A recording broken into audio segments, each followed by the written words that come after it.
the evening. We have some eats later during the day, so you don't go home hungry, because we're thoughtful like that. All right, I will take my leave.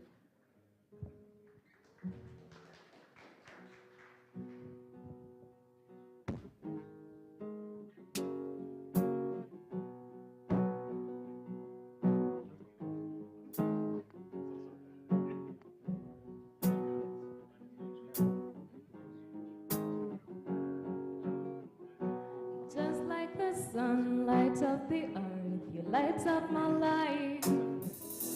You're the only one I've ever seen with a smile so bright. And just yesterday, you came around my way and changed my whole scenery with your astonishing beauty. You couldn't make a brother sing, your ordinary thing, a supernatural being. And you're brighter than the star, brighter than the moon. I love you just the way you are. Girl, you are my African queen, the girl of my dreams. You make me ever, you make my heart go ting-a-ling-a-ling. You are my African queen, the girl of my dreams. You remind me of a thing, and that is the African beauty.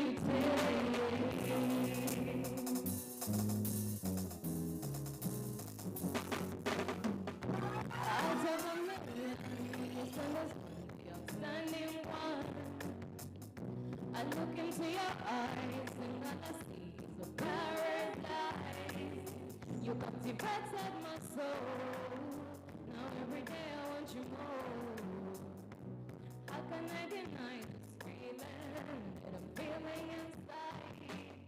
No one could ever take your space. Never take your place. It's a country grace. And I love you like the sun. I love you like the star. I love the way you are.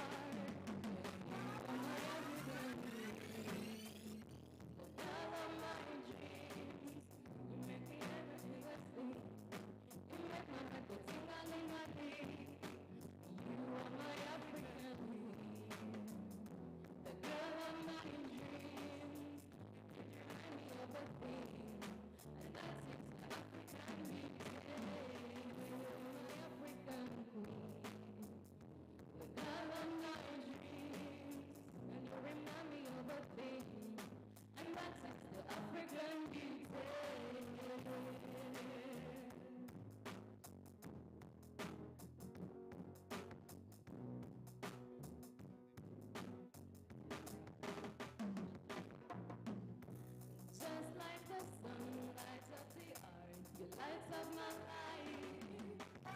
You're the only one I've ever seen with a smile so bright. And just yesterday, you came around my way and changed my whole scenery with your astonishing beauty.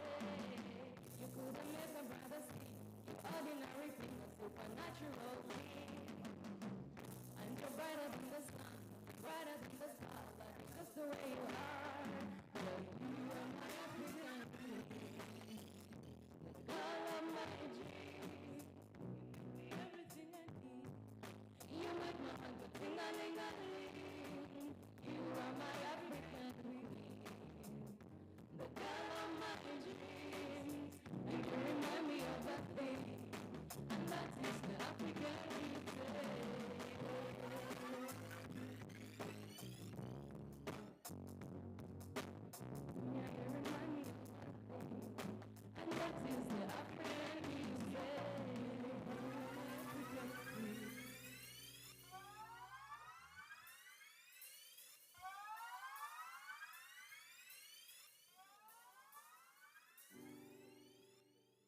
Well, thank you for that song. That was Loose and the Band. And guess what? We are here at the MCI Hub, and we are having the Media Viability Talks. This is the third of its kind. I am your host, Sandra Cope, and I will be the mediator as I mediate between different players in the media world and how they navigated this pandemic. The theme for this year is the lessons and the opportunities that the media houses have faced post-COVID. Well, welcome once again, and let's get this snowball rolling, shall we? Hello, people. How are you doing? Welcome to the MV3 Talks. As I said, I am your host, Sandra Cope. I am from CTV Uganda, and I am very happy to be here. Are you happy to be here? Well, welcome once again. I will introduce the first panel, and first on the list is Mr. Julian Mwine from NTV. Please welcome Mr. Mwine.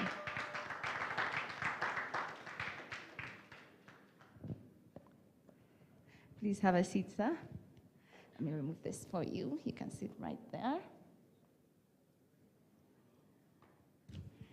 And I have Mr. Moses Kasasa from Bukede TV. Please come on stage.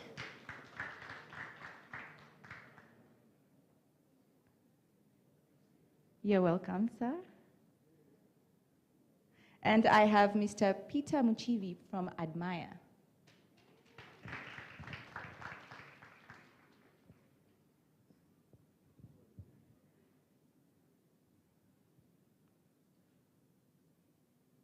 Welcome, sir.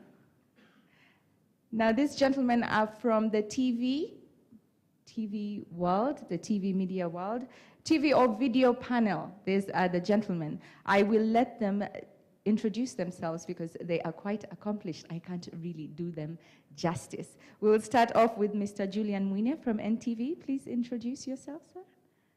Is your mic on? I need to put it on. Sorry about that. Is it on? Yes. Thank you, Sandra. Like she said, I'm Julian Mwine. I'm currently the head of news for NTV.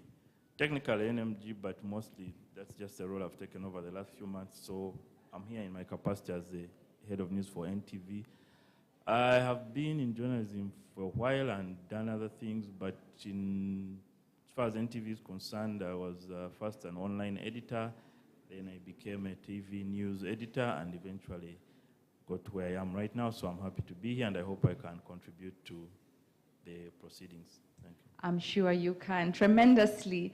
Well, next on the panel is Mr. Moses Kasasa from Bukede TV. Could you please introduce yourself, sir? Thank you so much. Good afternoon, guys. My name is Moses Kasasa. I've been in the industry for some time. Currently, I'm the station manager, Bukede TV 1. We have 1 and 2. So I'm the station manager, Bukede TV 1. I was so happy to see so many camera operators around. My story, I began as a camera person, and I encourage most of the journalists, at least if you want to be a very good producer, it's very key for you to know that camera. So I have a story to tell. Thank you. Thank you for that, sir. And lastly, we have Mr. Peter Muchivi from Admire. But before he says a word or two, we would like you to watch this.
last to fall. I won't shed a tear for them to see. What's up, fool?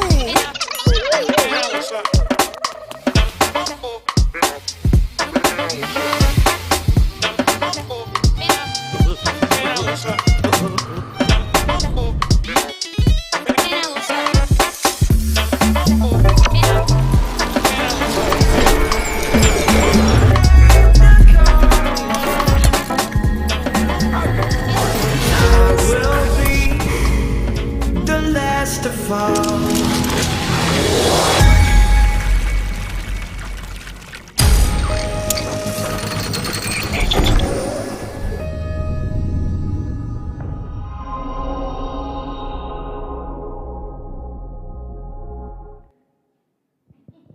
Amazing.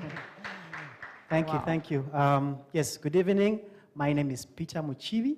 I'm the creative director at Admire and founder. Admire makes 13 years this year. And I'm really happy to be here, like what everybody has said. I have a great story. I actually started out in TV at Lighthouse Television. And then I worked with a few journalists. I think Peter Solikekisa, one of those really old-timers. So yes, I have a wealth of knowledge to share, and I'm happy to be here. We are happy to have you here, sir. So let's dig right into it. I mean, we have been navigating a pandemic for the last 2 years. And this hit us really hard. We didn't expect it, especially in the media world, because the nature of media is you have to go out there and you have to get the information, speak to sources, gather news and everything else. But as this hit Uganda, because as I said, it was unprecedented, we went into lockdown and we didn't know the nature of this pandemic and how it spread and everything. So people were afraid, all of us were afraid. But what I would like to ask, and this is directed to you, Mr. Mwine, how were you able to follow and conceptualize news during that time when the pandemic had just hit as a media house? How were you able to do this? All right, thanks. Obviously, it wasn't easy, like you said. It sort of happened. While the pandemic had been around for a few months, for those who were in the media knew about it, but the lockdown was so sudden, kind of. And overnight, you find you can't travel, you can't, at least not easily. Your sources and everyone else is locked up. There's a lot of panic, so you decide, how do you navigate around this? But then the other thing is, because of the nature of our business, we know that people are looking to us to have, for information, for updates, and basically to let them know what's going on. So we had to think on our feet as we went along. So you knew if you have to do a story, you call up so-and-so to get into a car, move there, do an interview, and that's that. You want to get pictures of someone in studio to do a live interview during the news, just call them over, they come, but that wasn't possible anymore. So we had to think around all those issues and how do you get people to get on the news. Well, first of all, even the news itself, we had to stick to the same number of bulletins. We're not going to say now that there's a pandemic, we are going to have only one bulletin. So you have the same amount of time and you have to fill it, and yet you're constricted or restrained in how to do that. So I guess the thing was, just get out there and do it. Where you would have ordinarily, say, gone for an interview, you ask the person, do you have Zoom? Can you get us a quote? Or if they don't, you ask the person, okay, fine, we need this comment from you, but we can't send over a camera person for obvious reasons. One, even if we could, some people didn't want cameras in their homes because of the pandemic. So you say, can you record a WhatsApp video, a voice note, a WhatsApp video, send it over? And basically, the thinking had to change. We couldn't throw it out, but we realized that the old way of doing things wasn't going to be okay for a while. So every step of the way, there was a realization that how are we doing it before? How can we work it out? And how do we decide what to do? And obviously, there are certain stories that we used to do which were no longer, viable because everyone was all about the pandemic. So some of those you put aside. And also previously, we used to have our correspondents giving us stories from upcountry. and travel for them had become much harder. So the thing was, again, facilitating them to be more and more innovative, give them more data and airtime, call-ins. So previously, where you would do a story based solely on a voice recording or a telephone call, now it was the only way to do it. And as things went along, got ways around some of these things, and the news was there every day when it was expected to be. Yes, the show must go on. Show must go on. Well, Mr. Kasasa, this is directed to you. How did you, as you sent people out to the field, how did you make sure that they were safe? Because I feel that many journalists and even media houses alike were not prepared, and they didn't know how to do safety reporting. I mean, we had not navigated through a pandemic before, so there was so much work to be done. So how did you send people out to gather news, to verify sources, but in a safe manner as a station? Maybe to differ from Mwine, for us at Bukede, we depend so much onto citizen journalism. So because of citizen journalism, well, it was hard, but it was somehow easy because still people could send us some content that we could transform into stories. Then for safety, most of the guys used to spend nights at office to ensure that they can be able to deliver for tomorrow. Because the people out there always looked out for us to provide them their news, the type of news that they expect from us. And we had to ensure that we improve on the citizen journalism that we have. So someone stayed at their places, remained with their sources, they could still send something or content to office through their phones. And in that case, the costs went into data, and were mainly facilitated by our viewers who are sending us most of these videos due to the presence of smartphone. Talk about citizen journalism. How did you, because we were navigating a pandemic, but we were also going through an infodemic, being bombarded from all sides. With citizen journalism, how were you able to verify the information? How did you know that, how did you verify that it was accurate and authentic and balanced as well? Because people's imaginations, you remember there were videos flying around and they were like of years before that, and it was just not misinformation, but it was also disinformation. So how did you navigate that?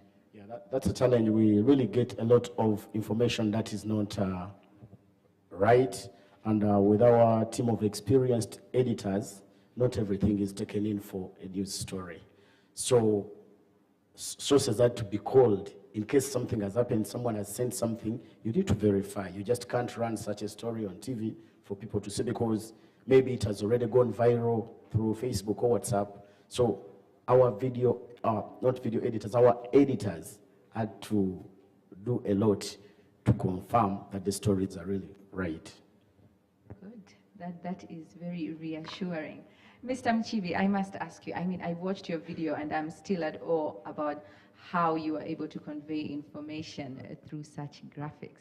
I'm thinking this really worked for you, Jerry, because of the infographics. Remember, it was all about infographics, Yes. trying to educate the masses about how COVID-19 came about, how it spreads, the SOPs and everything. It really, really deeply depended on that. And Sure. as from TV's point of view, you had the expertise of digital. Yes. So you were like a double-edged sword in this whole scenario. Yeah, you're Tell right. us about it. You're right. Thank you, Sandra. So, of course, COVID affected all of us, and our industry is no exception. It was a shock at first because we were so accustomed to working a certain way. And now we were confined in spaces where you had to figure out, for instance, if you're a company like mine where you have a team of 13 people, now you can't see these 13 people. You know, you're all in different places, and you have to figure out how to solve problems. But the beauty is that technology had caught up. You know, we had Google Meets, we had, and we had already played around with some of these technologies, Slack, and therefore we were able to meet remotely. But the beauty is, you're right, some people really benefited from the pandemic in that, for instance, for us, because we're already digital, and we're a creative agency. It was a good time for us because we had the opportunity to do new things. I've always struggled with, when you have to do things the same way all the time, you kind of get bored, and COVID pushed us in a place where we needed to think differently, think creatively, and we had clients who now really realize the value of, a creative agency to solve problems for them. So yes, we did have, our digital arm, because we have film, TV, and design. And digital, that's where you have your websites, your digital social media. So that really shot high up, while TV and film were really suffering. Yeah, that was in the earlier days of a pandemic. But I must say that I really commend everybody who didn't just sit back and say, okay, now we're in a lockdown, now we can't move, but they got up and found ways, like these two gentlemen have said. They still put out the same number of stories, and it was on a daily basis, consistently. So that is something for us to look back on and all feel proud of ourselves, everybody who managed to do something. We are not yet done with the whole situation, but at least we can say we pulled through, So yeah, that's how I would say we Good. did. I'm thinking of the two gentlemen who were really suffering during this time. How did it, Mr. Mwine, how did it affect NTV's viewership during this time? That's in both negatively and positively, I guess. How so? Because on one hand, you had people at home. They had nothing else to do, and a lot of the time, those who would previously have been in a bar or somewhere at home and they had to watch the news and film. But then, again, it's hard to empirically prove, but then also on the other hand, after a while, I'm guessing there was a lot more, people now stand away, more digital sources of information, and they were more inclined towards social media and all that. So while you cannot tell the exact numbers, I feel in some way, especially in the hard lockdown, later on after, then not so much. But in the initial hard lockdown, yes, the first one. I'd say the numbers went up because everyone was stuck at home. Everyone was wondering what's going on.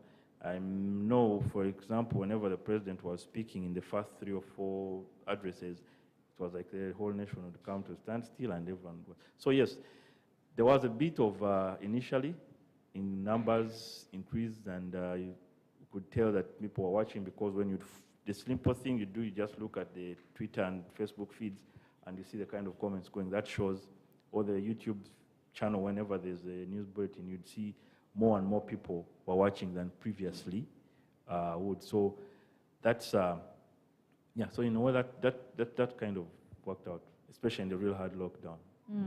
What of advertising? How definitely, because people were at home, businesses were closed, and most of the advertising, if only, was about COVID-19. Yeah. And this was also on digital media, like it would be on repeat on WhatsApp and everything. So how were you? Were you like deeply affected by lack of advertising? That's definitely one area that we definitely deeply affected, because you have people, one, they don't have, because the businesses have been hit, so they have no revenue coming in, and therefore, one, they're looking forward to saving whatever little they have, so they are less likely to take out any new advertising. And then also, two, companies and other individuals were slowly suffering the ramifications of the lockdown, and whatever advertising used to come through just sort of started going down, and because of that, there were the usual, like everywhere else, people had to take salary cuts, and started whatever cost-saving initiatives came in, and there were different cost-saving initiatives that came in. Although the one silver lining, which I think, in terms of revenue, one area kind of shot up, because I think a lot of NGOs and such had money for workshops which they couldn't spend anymore. So we found that there was a bit of an increase in the request for live shows and that sort of thing. So of course it wasn't making up for all the other advertising, but it kind of helped, even out. Okay, a situation could have been worse if it hadn't been for that, because all these NGOs coming for live shows, dialogues, and different things that needed to be done. And also government had these public information initiatives they had, and so they needed TVs with wide reach to come and talk about this. So that kind of mitigated the negative, but the advertising definitely took a big, big hit. Mr. Kasasa, how was it for Bukede TV? How did you maneuver through the advertising and? Well, like he said, it wasn't that easy. It wasn't that easy, but there were so many lessons that we learned as televisions, as the production houses. Because for us, we mainly deal with so many of SMEs. So the SMEs were badly hit. Yes, they And were. advertisers were not coming. People who normally sponsor our content to go on air could not, because people were seated home. Again, because of that problem, it gave us a chance to think otherwise. So we began going into education. Because kids were home, they needed to study. So we started past PLE, high school, stuff like that. But advertisements were really a problem to the organization. Yeah. Mr. Muchibi, you were on the right side of the fence, if I might say.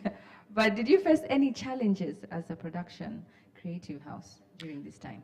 Yes, of course, there were challenges, and you realize that when such things happen, especially with the corporate companies, the first thing they slash is the marketing budget, you know? So you find that you walk up to them, and while you are used to them doing an advert or 2 or 3 every year, they tell you, sorry, we can't do this because of A, B, C, D. So then that pushed us to think of different ways of advertising. Like he said, you know, instead of doing a commercial, can you advertise through educational shows, live streams, and maybe like other fun things like, you know, how to cope with the pandemic, things like that. So you found brands now trying to align themselves with health tips, safety tips, and through that, you know, media houses, I think, were able to survive, but it really, really required sitting down and rethinking the way we tackle things like advertising, the way what we offer to our clients. Back then, we were so used to, you sit back and then, you know, this big corporate like MTN comes to you and says, oh, we have this thing that we are running, this offer, you know, can you, but now it had to be us to go to them and say, hey, by the way, we have this, do you know how you can align with this? And yeah, so that's how we found it. Has it changed the way you look to, like the way you look to hire someone? Because when the pandemic hit, people were laid off. True. Most people were laid off. True. People were actually producing news from their living rooms. Yeah. Yes, so basically it's like what MCI teaches us here, to be a one-man, one-woman journalist, and to be able to go out in the field to get the story. In this case, you couldn't go out to the field to get the story, but you'd get the video and you piece it together, do the voiceover and everything, and edit. So we are able to have a story from inception until when, like, we release it to any media house. So has this changed, and this goes to all of you, has this changed the way in which you would employ someone? Because you wouldn't want one person to do one thing. As you said, Mr. Kasasa, it is very, very important to know everything.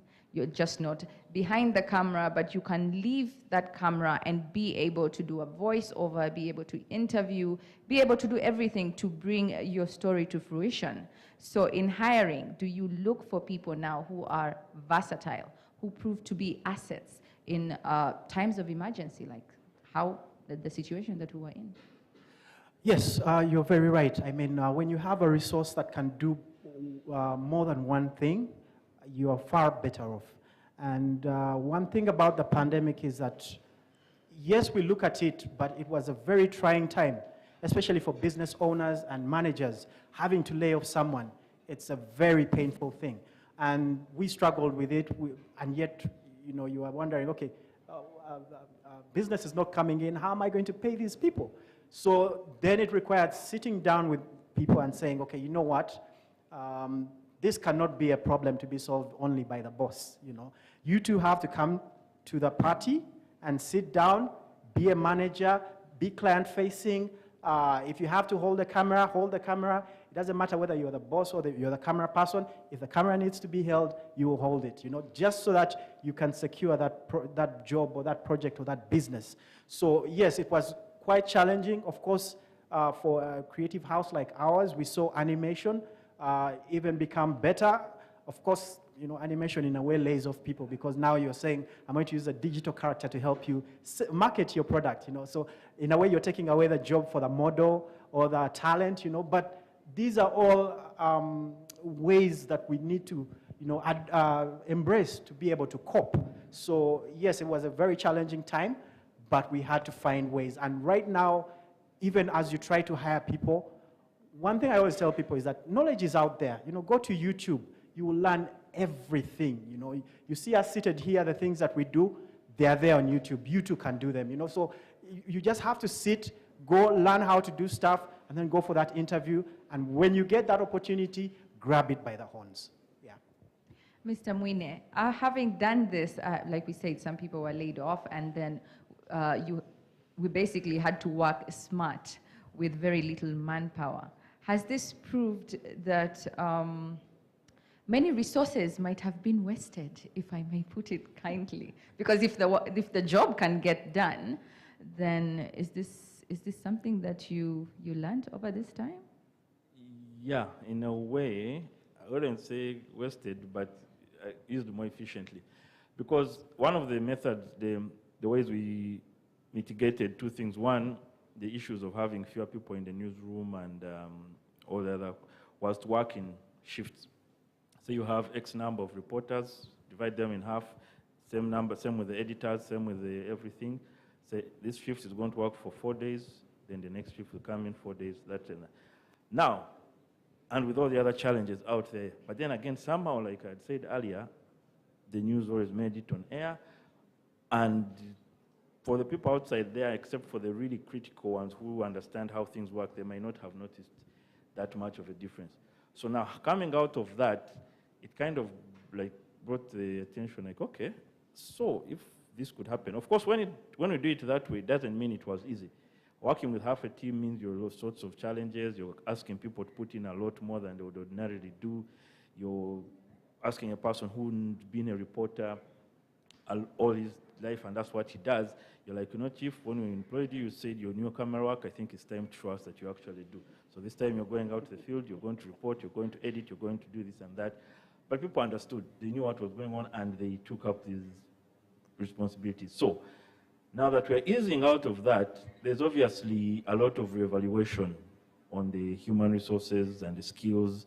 And right now, it would be very hard, for example, for somebody to convince you that, you know what, if run here, do this story, but I don't have a camera person, you know what, like, no, but you are doing it for the last X number of months. Yeah, but definitely it has showed that there were a lot of inefficiencies in the system. And while it's not always good to push people to the last bit of energy and effort, sometimes it has showed that, you know, with the right kind of planning and the right kind of mindset, and if you go about it deliberately, you can get a lot more with a smaller team and with probably fewer resources. And going forward, those are some of the issues that are going to, as we move into this post-pandemic era, those are some of the things that are going to inform how we make, like with media viability talks, how the media remains viable, and the hiring practices and things of that nature. Thank you. Thank you for that submission.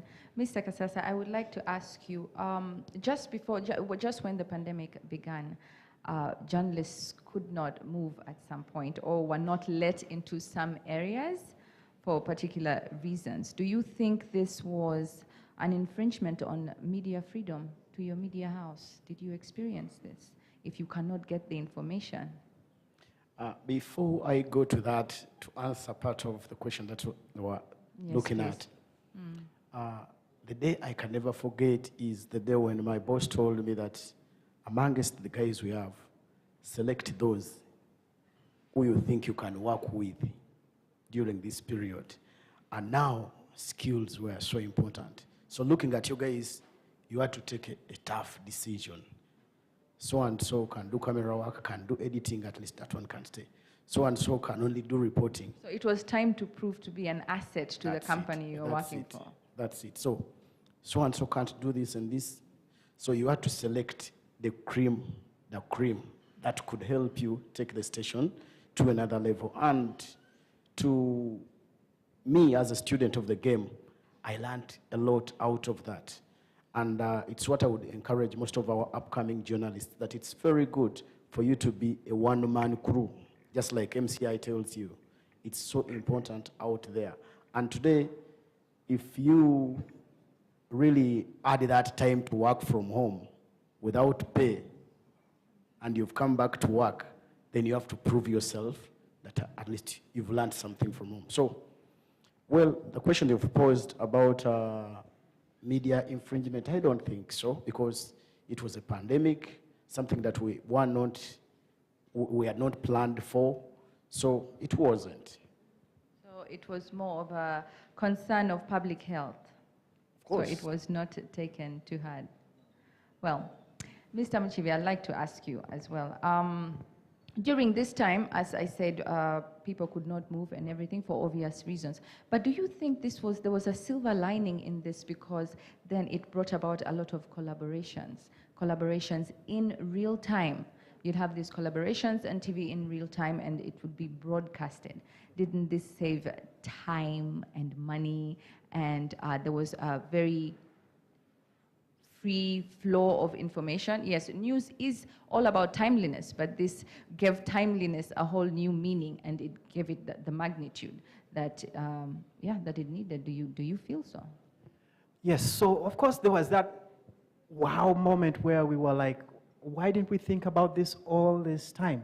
Because when you live in a city that's small and there's a lot of congestion on the roads, you spend so much time in traffic, going to office. You spend so much time, you arrive at office, then you make coffee, then, by the time you start work, and all this time is money, But the pandemic showed us that, in an instant, a meeting can happen, In an instant, a deliberation, right now there are things like Twitter Spaces, whereby, if you don't have the freedom to go somewhere and, discuss an issue, you can go on Twitter and have that discussion, with different people. Then it also opened us up to a global market, whereby now we had certain clients that we never thought that we would have, but because it was a global pandemic and people were looking for people who can do things. So if you had a great website, you had basically a great social media page where someone would come and find out that you do this kind of stuff. It didn't matter whether you were staying in Mbarara, Kampala, Nigeria, they would hit you up. It gave a global village a whole new meaning. Exactly. And I must say it really opened us up, it opened our minds up that, what, before you had to, let's say to do news, you had to, go in a newsroom, wear a jacket, all that stuff. But we saw these things on CNN where people were reporting in their T-shirts while making coffee. Richard Quest would be delivering to you his show. So I believe there were those things that we would never have found out if this pandemic didn't happen. I'm sure their experience is, even far bigger than mine, because their organizations employ over thousands of people, So how do you figure out how to deliver, with all this resource cut down to half, and now you need to figure out how to still provide a service. So yes, for us, it really opened up our minds, and we did things that we had never done before in different ways. Wow. For the TV, NTV and Bukede, would you say working very closly with the government, particularly the Ministry of Health, to report on the numbers of as the curve went up, the first wave. Do you think this close, referring to the Ministry of Health and everything, and the transparency cultivated a better relationship with the media and government? Yeah, I guess to some extent, because it was one of those situations of when you're all mutually benefiting from each other. One, the Ministry of Health and other government agencies needed the media to put out whatever messages they had, and also the media needed the access.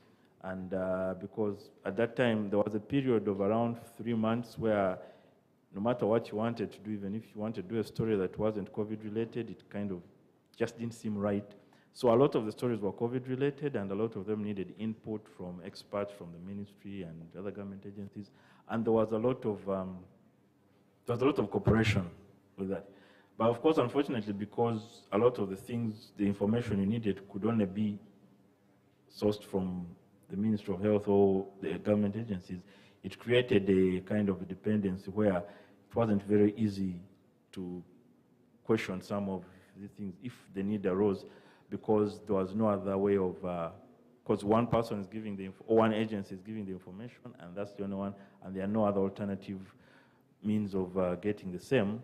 But in the grand scheme of things, I think, yeah, it helped, and even these relationships are still pretty close, especially with the Ministry of Health, and they have given a lot of access, and now a lot of other things that may not even be COVID-related are being gotten out there, because now the TV stations have a better working relationship with some of these government agencies. Mr. Kasasa, what has been your experience with this Actually, matter? with the ministry and government, that was a plus somehow, but it also created a cooperation between stations. If you remember the bulletins we used to have, we had a bulletin where we had NTV, Bukede, Yes. NBS.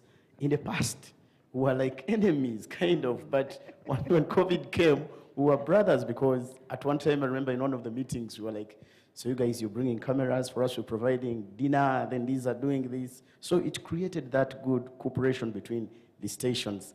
And the good experience I've gotten from COVID, if you look at our stations, so many innovations came up. That's when the dance parties came on board. Nobody ever thought about them. You know, on Bukit Day, we started our Chinyanya Nyanya, something that took Kampala by storm and the entire nation. So the cooperation between media houses and ministry improved, and we hope they continue that way and even better. But somehow, somewhere, we were barred from getting those good stories about COVID that our audiences wanted. I think, Ben, you know that. Yes, Mr. Yes, Mukibi. Sandra. I also wanted to add a point that before, we always found ourselves in a situation where we had to hire experts for certain things. And now with COVID, you know, there was, people couldn't travel. So you would find that this expert that you've been relying on from South Africa or UK cannot fly into the country. But then now the local talent, the local, you know, expertise had to come to the stage and learn or start or, you know, be discovered. So that was also a good thing, in that now we have, you know, local manpower that can do some of these things that we thought before we couldn't do, just because we had never been pushed to step into those roles.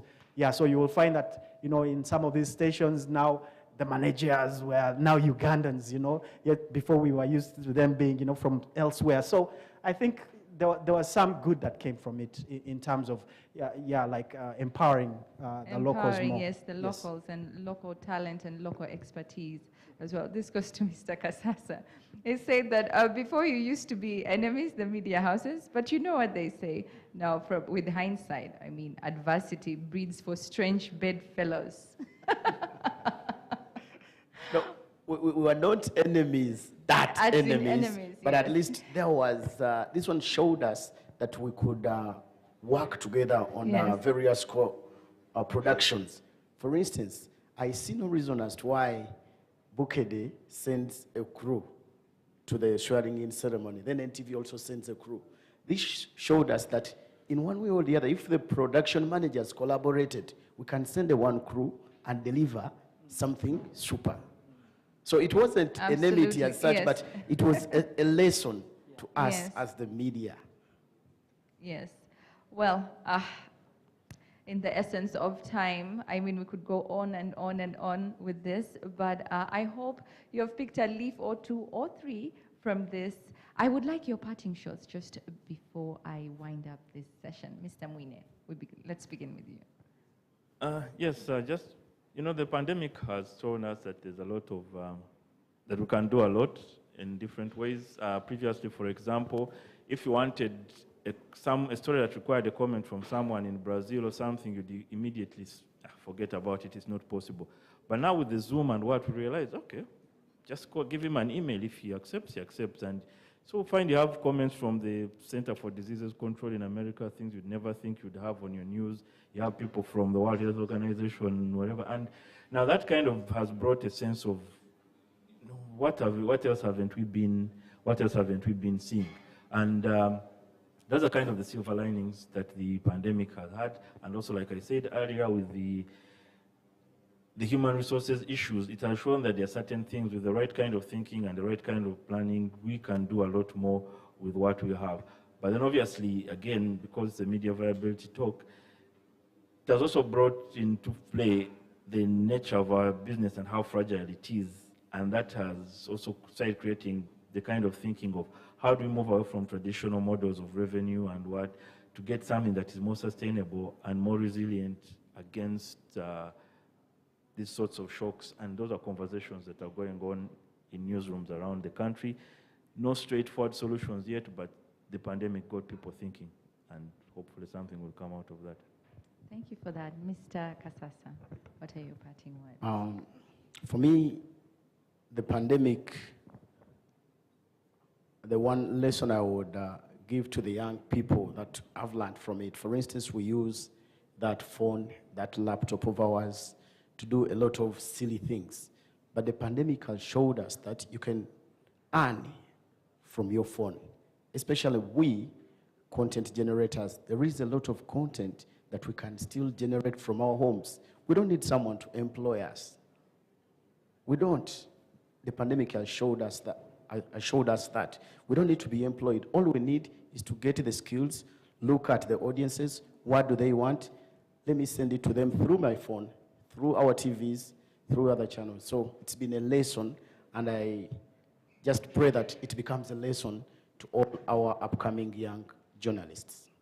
Thank you for that. And Mr. Mchivi, what parting words do you have for us? Okay, thank you, Sandra. I think we need to learn that content is king. Like content creation, if you can sit down on your bed, think up an idea, and then find a way of packaging it, someone will buy it, because the demand is so high, whether it's news or entertainment or education, edutainment, the demand is so high. So there's no reason for us to feel like we don't have jobs or we can't find business. It's now up to us to push ourselves.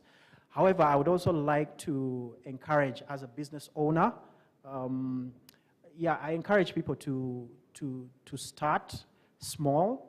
One of the things I learned is that people don't start small because they're small, but people start small because that is the place to start. So whatever it is that you have, whether you have a phone or a camcorder or a camera, start, and build something, build a name, and before you know it, you will be one of those, household people. Because nowadays, with the whole digital connection, you can spring up just in 1 year, and all of a sudden you're bigger than you ever thought that you could. So yeah, the pandemic showed us these things, the value of content. When you go to places like Twitter, TikTok, man, you will see the creativity there, and you will be blown away. So yes, please don't sit back, start, and stay humble. Thank you for that. Before I let this gentleman go, we would like to take in some questions, if any, directed towards them. Any questions? No?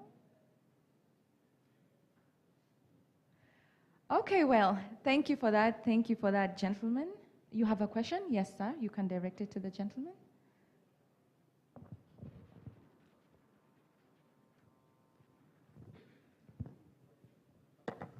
Good evening, everyone. I am from the National Christian Students Association, and I want to ask a question to Moses, Mr. Moses from Bukede. You talked about misinformation. There was a lot of information flying around on social media and different media handles. People were trying to understand what was happening. How, as a media organization, did you try to protect the integrity of what was happening? Basically, in the sense of how do you get the right information and how do you keep out the wrong information? Because up till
Hello. Hello. My name is Belinda Tasha Businje from the NCSA, and my inquiry is mostly about how are you able to keep the publishing houses running without running out of funds? Because in that particular time, I know people were not really buying like newspapers. People, maybe they were watching TV a lot because they were at home, but what were your main monetization strategies to keep the media houses running without having to complain of running bankrupt? Now you don't have money to run productions, something like that. Yes, I'm sure there's a print panel, people will answer it better, but just the short of it is that it was very hard, but somehow a product had to come out because it was necessary. And like what alluded to earlier, there were some steps were taken, some layoffs, some staff were laid off, salaries were cut, all sorts of measures were taken to ensure that the companies remained afloat just enough to keep the daily operations going and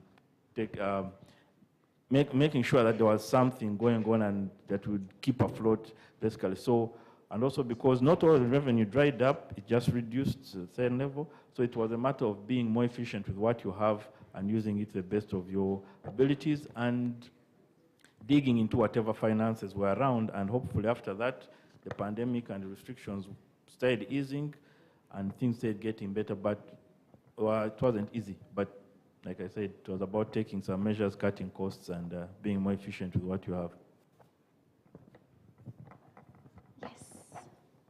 My name is Tracy Tendo. I am from MCI Radio. My question is one, you talked about innovations and how that was a good thing during the pandemic. We saw a lot of vlogs, blogs, podcasts, all these things sort of, sprang up. How were you as media houses, especially those, in the TV department, able to, one, keep your audiences, because some of us were really on social media a lot, more than, your ordinary TV station. How were you able to maintain that audience, and how did you adapt to sort of, create content that was keeping us really on trend in terms of the pandemic? If I may just quickly answer that. See, the advantage is, at least as of now, 2022, while there's a lot of pivoting for content on online, social media, and all that, there is still a certain level of, I should say, trust in the old traditional media, in the sense that the deeper analysis, the stories you can't verify from media, you know, the sort of things that content creators are not going to put out, like, say, things in politics and government and things people can't reach because they simply don't have the funds to, but where traditional media like Bukede and NTV can, who can cover the entire country and have input from different areas. Those are the things that in which the traditional media still has a kind of comparative advantage. And those are the sort of things that keep people coming back. So that's why, again, because it's a media viability talk, you'll find that many media now are pivoting away from the daily news. They say this was announced today. You know, people already know that what happened in Parliament, everyone knows. So you then give in a deeper level. So if they say this and they announce this, how is it going to affect me as an individual? If this has happened, there's a conflict here. How does that boil down to me? So now, that is not the sort of thing all the content creators and digital blogs and all that give. And even when they do, some of them don't have the credibility for people to, you know, say, okay, he said this, so it must be true. And now that's where we come in as the more traditional media. But of course, I get your point. We have to change now, and we're no longer dependent on the old, it is 9 o'clock, 7 o'clock, you sit, you watch, what we give you is what it is, take it or leave it, we're the ones who know it all. No, that ended, that has died. And now again, it's a very good question, because in a sense, we're all grappling with how we can remain more relevant. How do we compete in this digital space? How do we have products for the traditional media and then also kind of enter into the more Instagram, Twitter, TikTok, and all sorts of experiments are going on. We are pivoting towards digital, the road to digitization as the Nation Media Group, and these are the conversations we're having.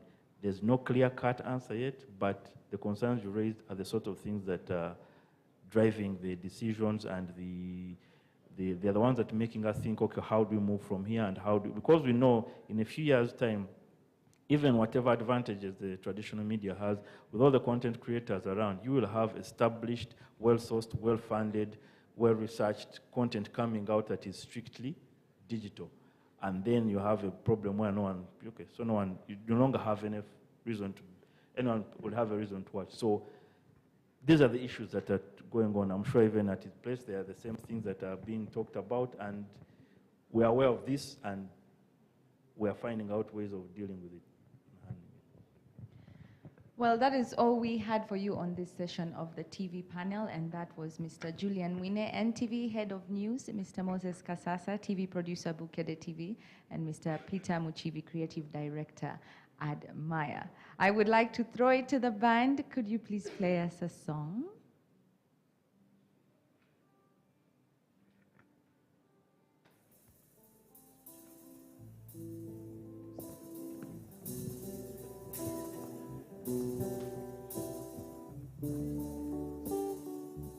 And you got me like that. What you want from me?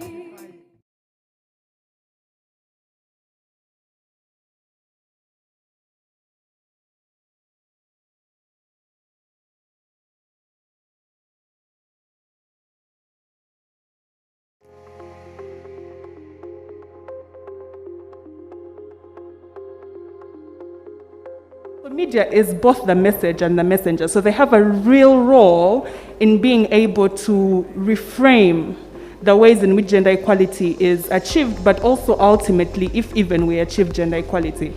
Right now, I think we're just bare minimum, but there's so much more opportunity for us to be better and to grow in that field. The way the media it covers women. Let's go to politics. The questions they ask women political leaders, when you compare the questions they are asking, no one ever asks a man whether they are married.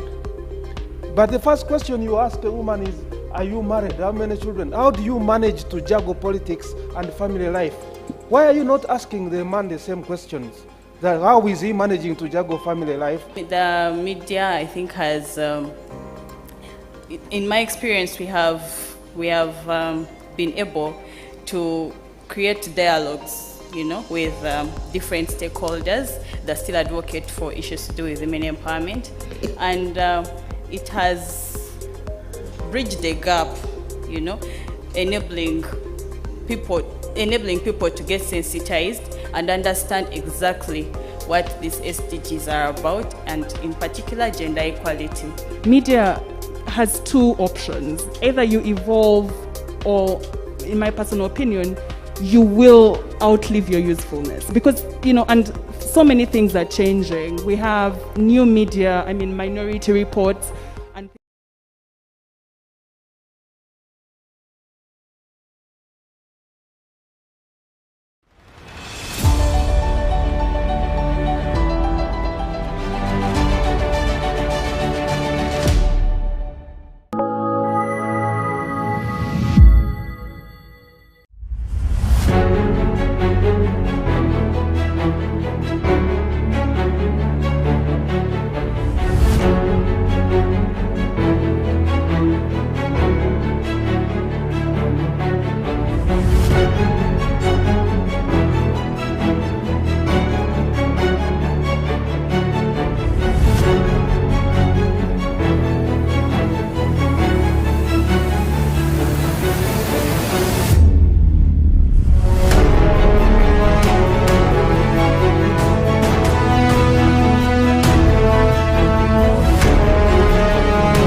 Three, two, one.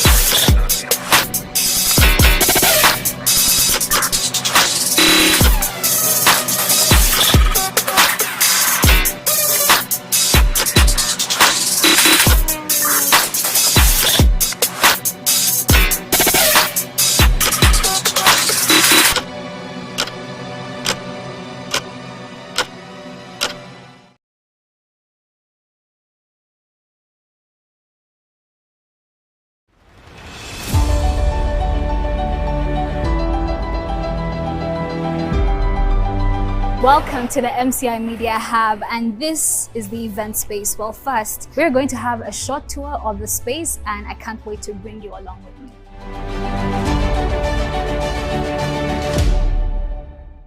First, we have this spacious, beautiful event space at the MCI Media Hub, where your organization can seat a capacity of 150 to 200 people. And we know that, events can be stressful emotionally, logistically, because we've been there, we've seen it all, we've done it all, we almost lost all our money.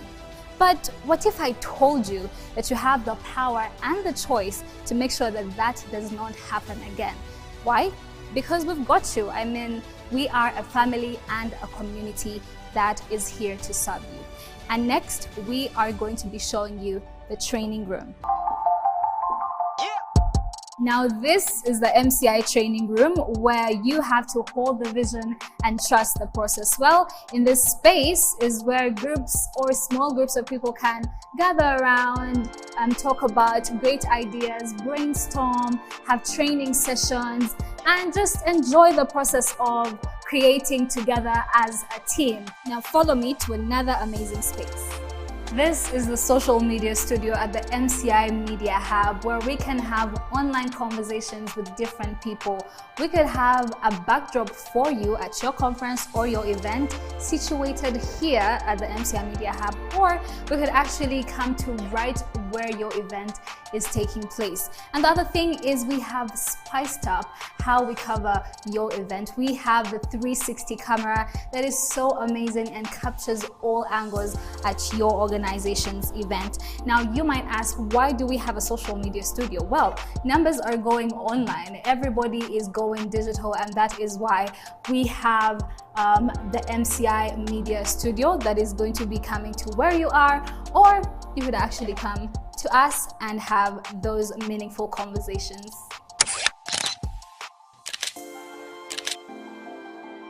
Remember, if you're having conversations online, an event that is taking place online, this could be actually a breakout session for you, breakout rooms or cubes that could have those conversations going. We also have a boardroom. Come, take a look.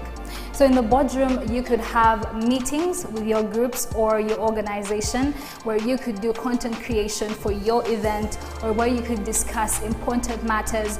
And we just have this beautiful space just for you in case you need that space to brainstorm as a team, and much, much more. Remember, in the same space, we are going to be showing you where the TV studio is and also the radio studio.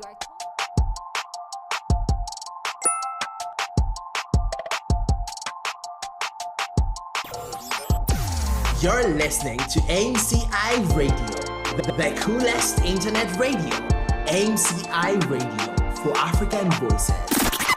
Well, welcome to MCI Radio Station, where all the magic happens in production. This right here is madness. Look at all this equipment where you could just create your content as a voice artist, as a person who is interested in podcasts, anything audio creation. We've got you covered at the MCI Media Hub, and that is in our radio studios. This is the best place to have anything to do with audio, sound, anything to do with audio content, just audio content. As a voice artist, as a show host, this is the place for you.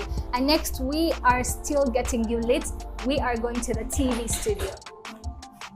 Lights, camera, action. In a digital era, content is king. And to produce that content, you need systems, spaces like this, and you need equipment that will help you produce that cutting-edge content. We produce show reels, show demos. We have amazing concepts for you, ready for you to take control over. And this space is just designed to shoot. The MCI Media Hub is designed to shoot. Everything in this room and everywhere else is a studio backdrop, and you do not want to miss that. Now, right here is where all the magic happens, all the production magic happens on this desk. On this desk, we have a live streaming kit for you. In case you want to take home your content with you, live stream from the TV studio and go with your content wherever you want to go with it, well, this is where it all happens and takes place. And we have also green screen technology that could also aid in your content creation with your organization and your team. When you trust us with your TV shows, documentaries, or even adverts, marketing videos, we will surely get that work done. Because in this work of changing narratives, we complete what we started until it's finished. For more information, please visit the MCI Media Hub on Tirupati Mazima Mall, Rooftop, Kabalagala, Kampala. Email us on info@mciug.org or visit our website at www.mcimediahub.com. You can also call us on 0775 434 172 or 0705 807 674. Follow us on Twitter, Facebook, Instagram, and YouTube at MCI Media Hub.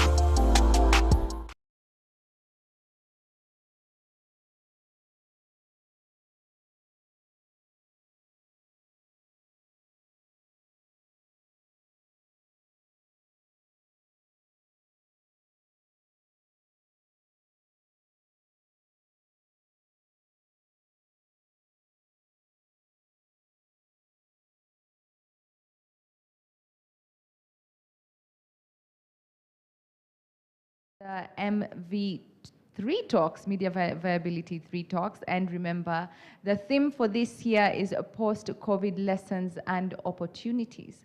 I would like to invite the next panel on here, the radio panel, and that is Dr. Innocent Nahabwe of Galaxy FM. You're most welcome, sir.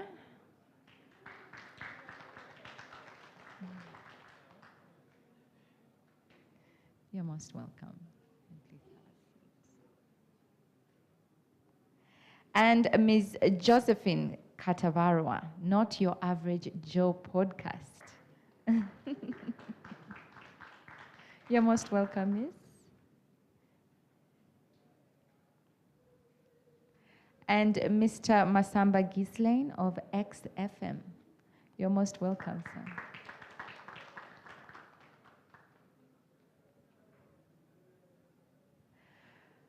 Now, before we kick off, I would like you to reintroduce yourselves and tell the people more about yourself and about your trade. Good evening, ladies and gentlemen. My name is Innocent Nahabwe. I'm a veterinary doctor by training. Some say I'm one of those doctors who eat their patients. But age has taken me away from the meat as well, so I don't know whether I qualify. I run Galaxy FM, I'm the CEO, and also Hawi.biz, if you know it, and UGZiki. And then I also run BlueCube, which is a mobile solutions provider. So I'm pleased to be here. Thank you for that. Good evening, everyone. Hello, my name is Josephine Katabarwa. You can call me Jo, though.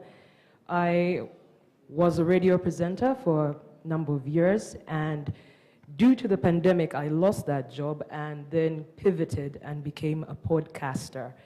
And yes, that's pretty much me. Thank you for that. Hello, my name is Masamba Gila. I know Gila is a bit hard to pronounce, so you can call me Gil. I am station manager at 94.8 XFM. I started as an IT guy, and then I became a presenter, and I found passion in the media, and I kept on going until now I'm managing the station I started at. So yeah, I have a lot to share, and I'm happy to be here. Thank you. Evidently, Gil, you are a jack of all trades, aren't you now? Yeah, kind of. I am. Which is fitting for this particular time that we are discussing. I mean, during when this pandemic hit, we all had to become Jacks and Jills of all trades just to keep afloat with the changing terrain, especially in the media. But I would like to ask, first things first, do you think that radio being a personal medium as it is and having wide reach in rural Uganda, do you think this pandemic has really cemented your place? Because in some areas, they don't have anything else. They just listen to radio and they basically take it like the voice of God. So, what do you think? Well, radio has always been a widely consumed media, I'll say, in the country. I'll use Uganda, in a third world country. However, much as I still agree that radio is the biggest medium, especially out of urban centers, I'm going to focus on urban centers where XFM is aiming, where your target audience is. Exactly. So I'm going to say that, in my opinion, there's no such thing as this is radio, or this is TV, or this is print. What's happening now in the industry is that we have a core media platform, but we're everywhere.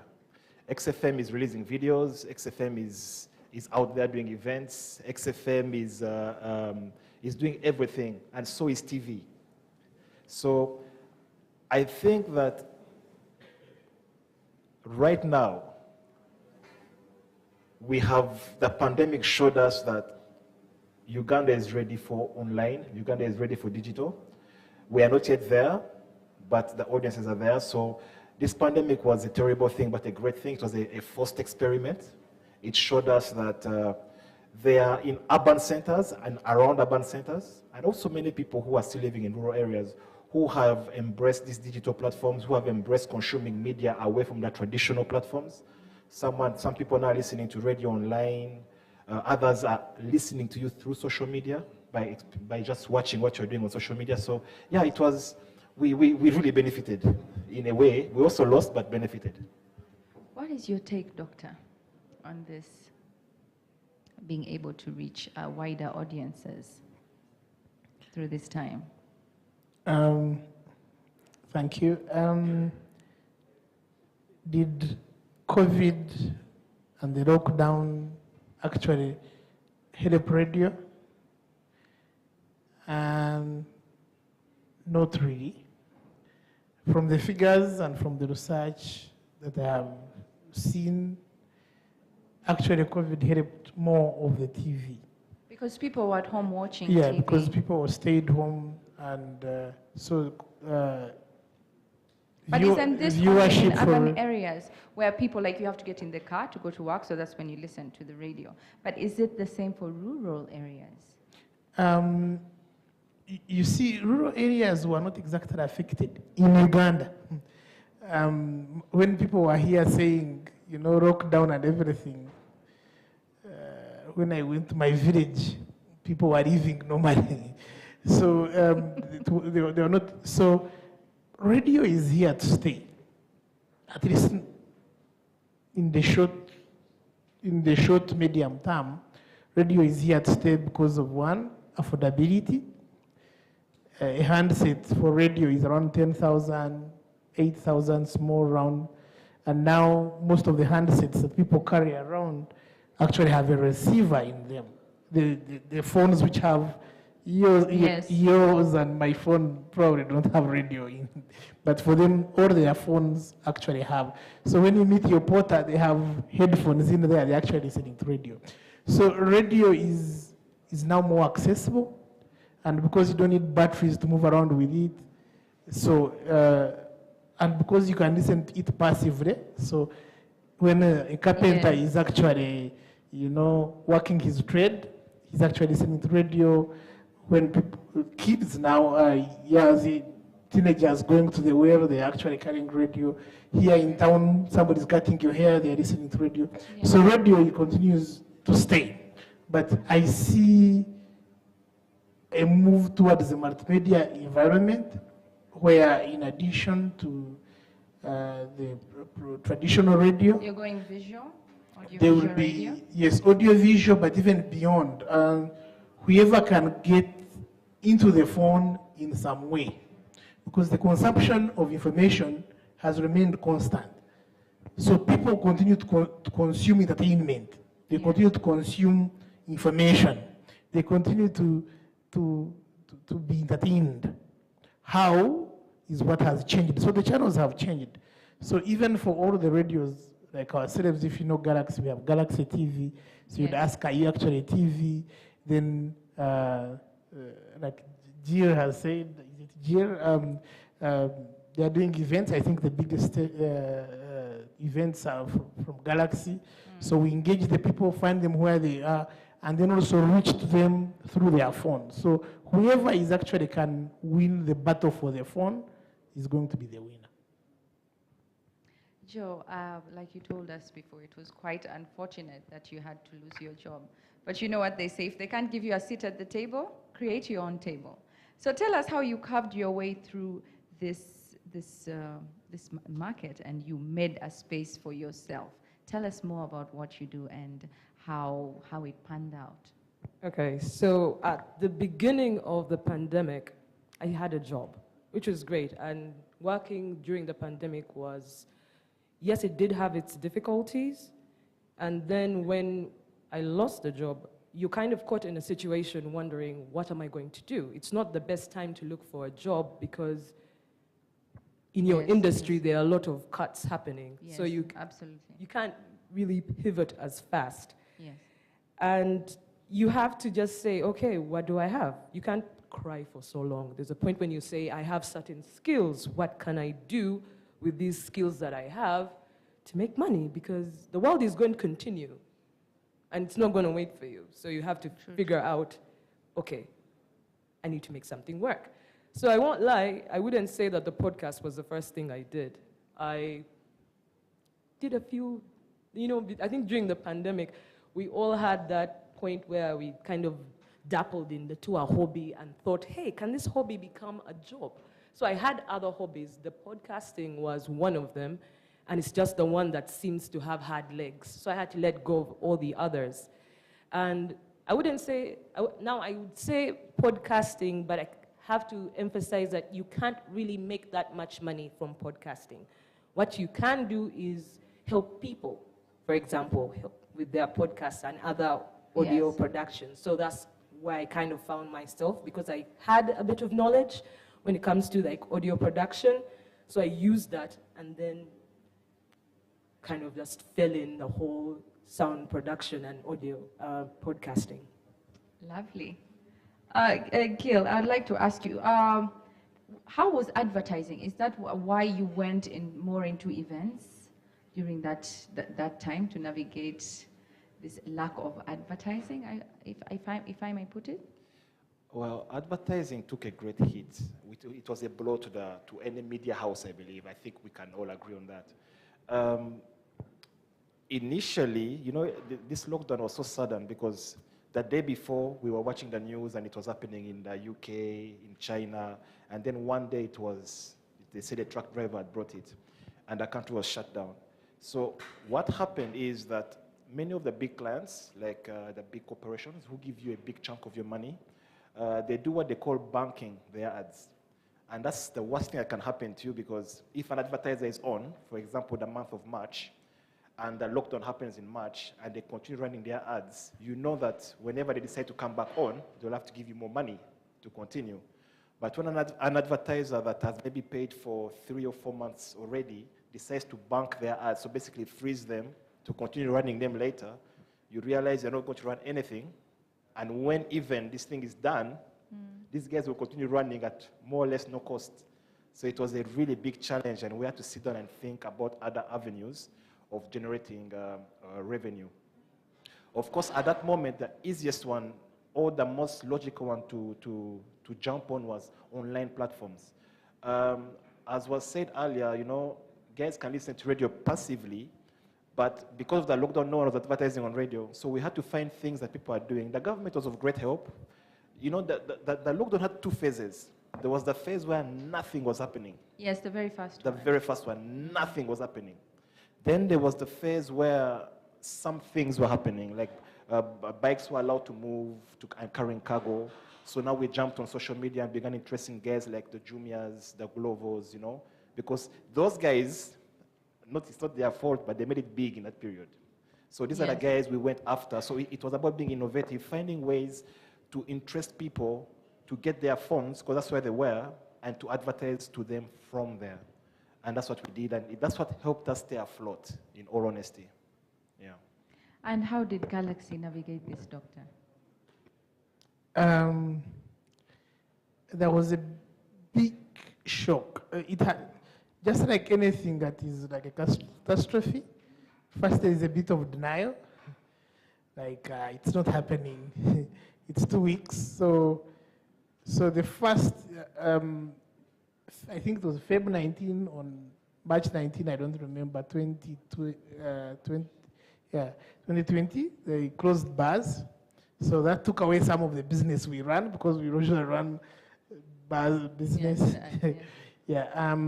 Then, so the likes, I don't know whether I can mention brands, but some brands, the beverages, the beers, stayed on, and for like a month or two.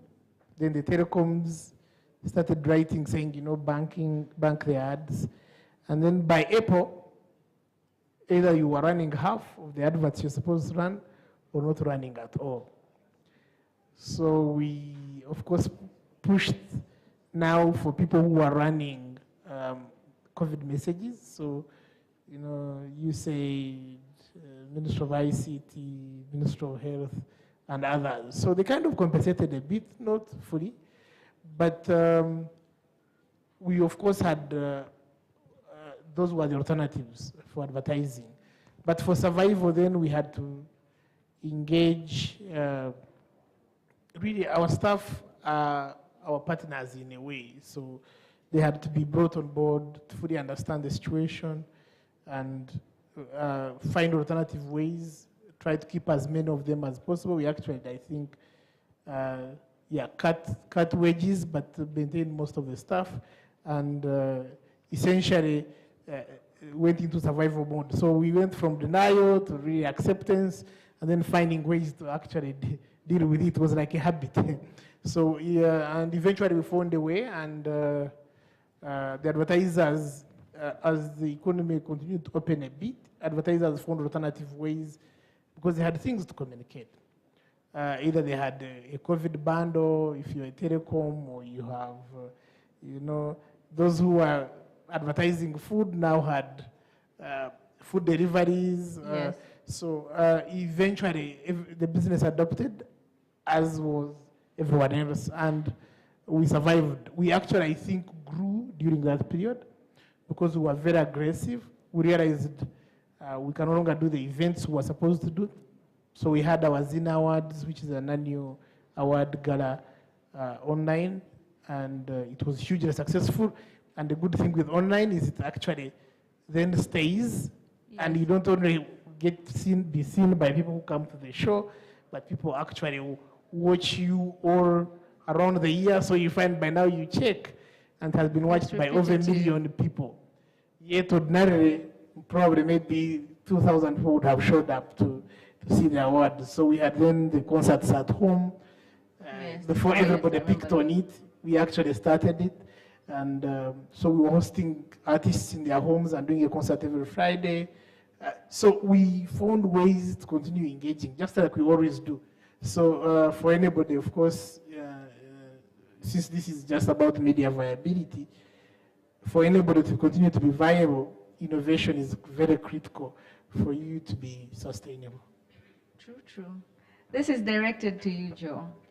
You have stories and you source them from Uganda, Kenya, across countries. How did you manage to source this information during this time? What did you do differently? How did you keep communication flowing, if I might say? Because like you were just starting out, so how did you navigate this? How were you able to navigate this and keep it sustainable during this time? To be honest, that's still going on. Just this, because podcasting is still kind of new in Uganda. A lot of people don't, well, some people do listen to podcasts. We see different areas and you can see there are people listening.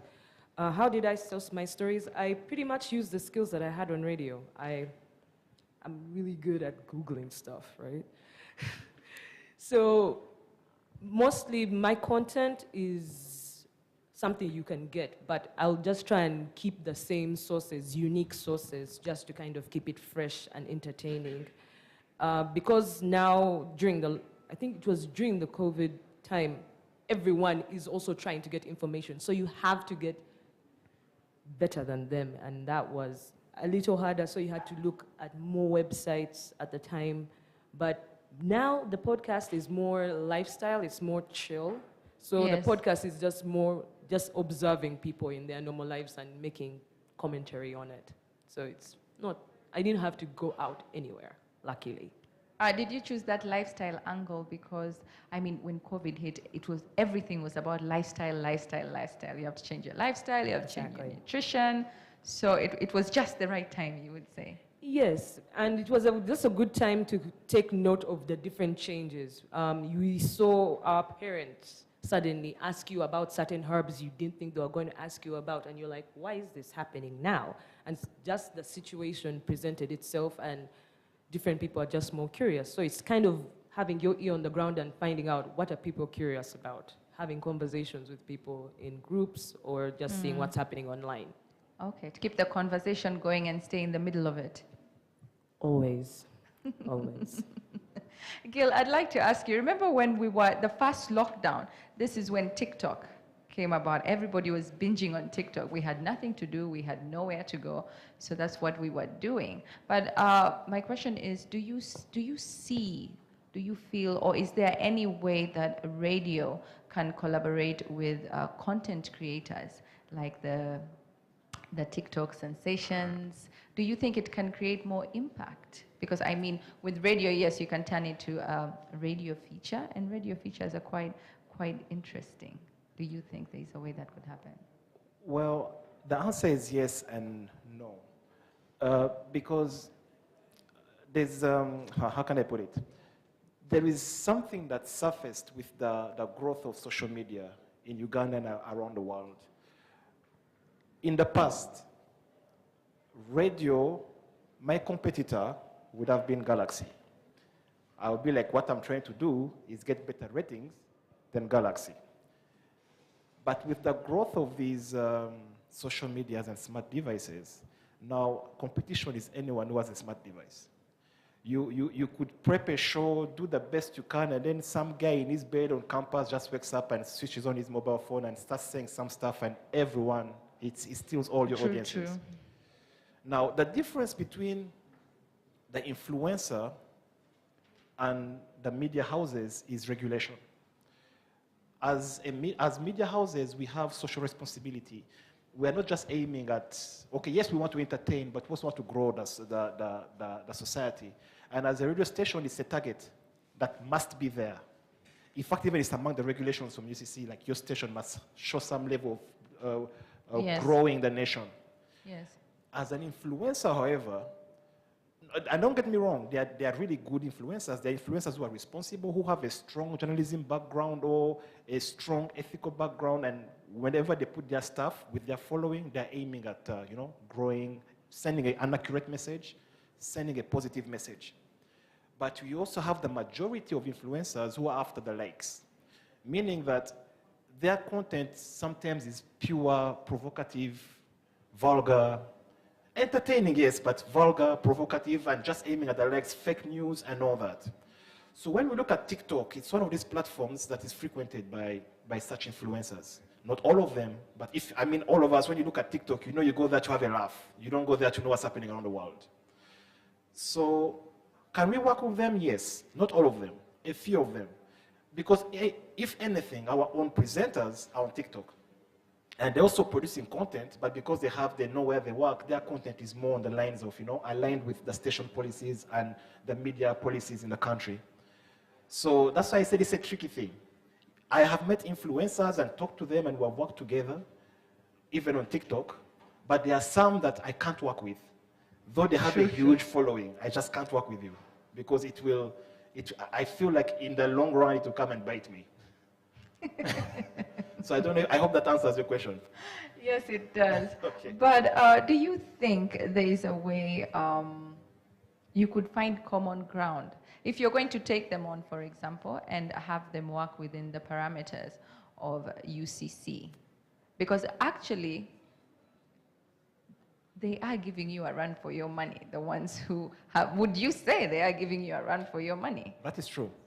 Any big company, including media houses, Yes. now in their advertising budgets and marketing budgets, a chunk is allocated to online.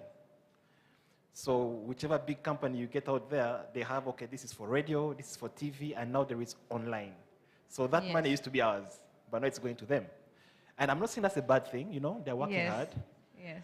But we are trying to join them in their space, and as I said, there are guys you'll meet, maybe who have, like, they do crazy podcasts or crazy videos, and when you meet them, they're willing to work with you, and they're willing to listen and, you know, say, okay, because we're working together, we shall not do ABCD, we won't swear, we won't have any gender-sensitive stuff that, you know. Yes.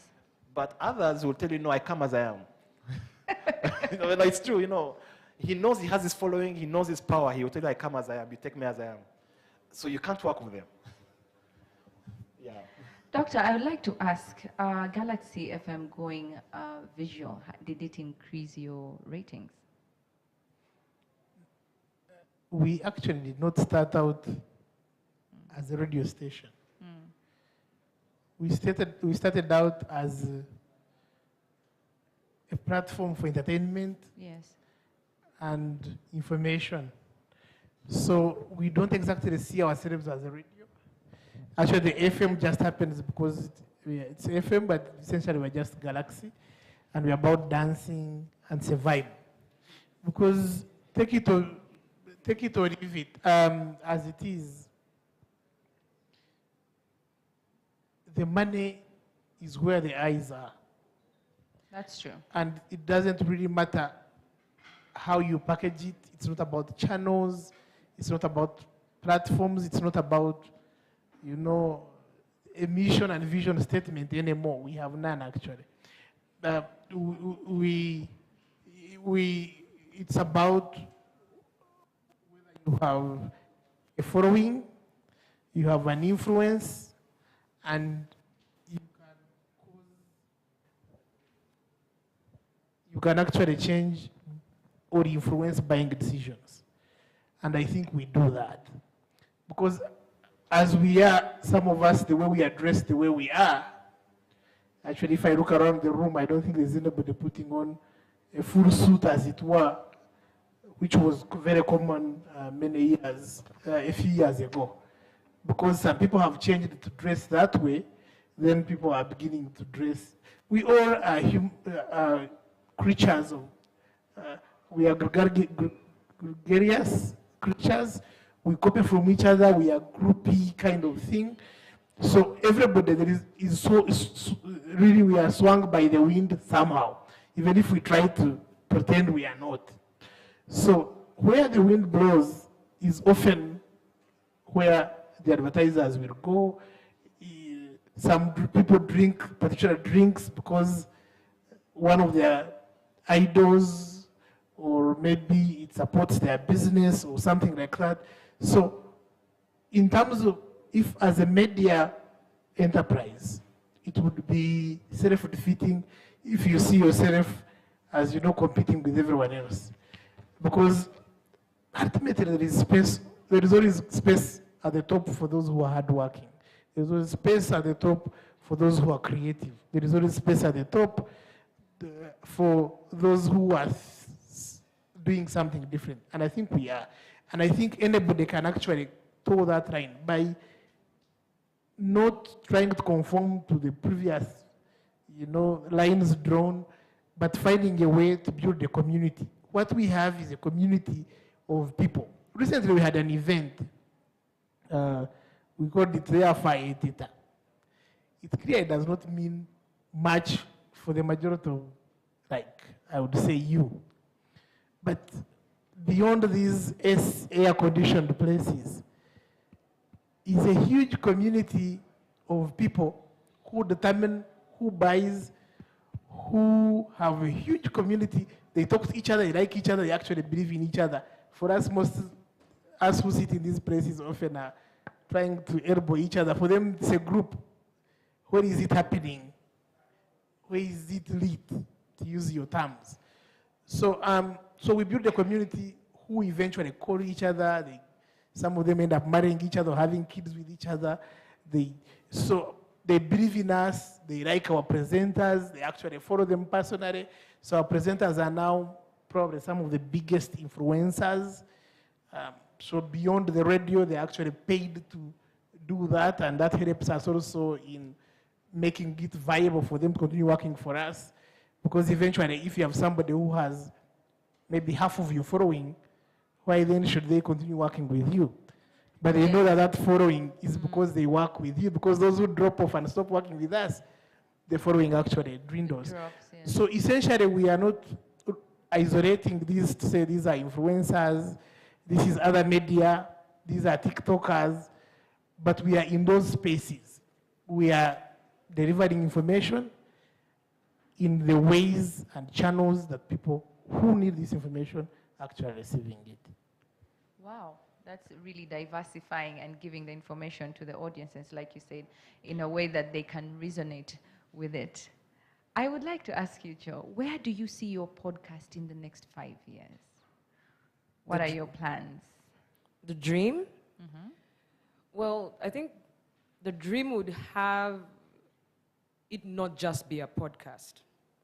I would want it to be, let's say, a YouTube show, and then I can break it up into the podcast, an article, and then, because to be relevant on social media, get the most attractive clips, let's say on TikTok. I think the important thing is to make sure you are relevant. So I think right now, if I was high up, I'll just try to make sure that it's one episode, but it's a visual episode that can be turned into an audio podcast. It can be turned into different little clips that can be used on different social media, plus also even maybe little clips that can be shared on WhatsApp, because also those have legs. Yes.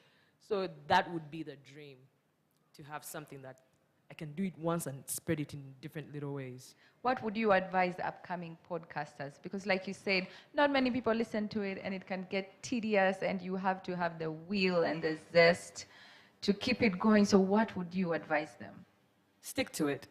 Stick to it. It's always going to be discouraging, always. You will look at numbers and then you think, oh, these people don't like me. The best thing, I think, is when you go, let's say, on your social media platforms and you share a link, and you know, I've shared it with at least 200 people. Yes. And you're like, okay, I won't check for maybe 2 days. Yes. And you see, it's not 200 people who have listened, and you get discouraged. So it's just to keep the consistency up, because that builds the skill.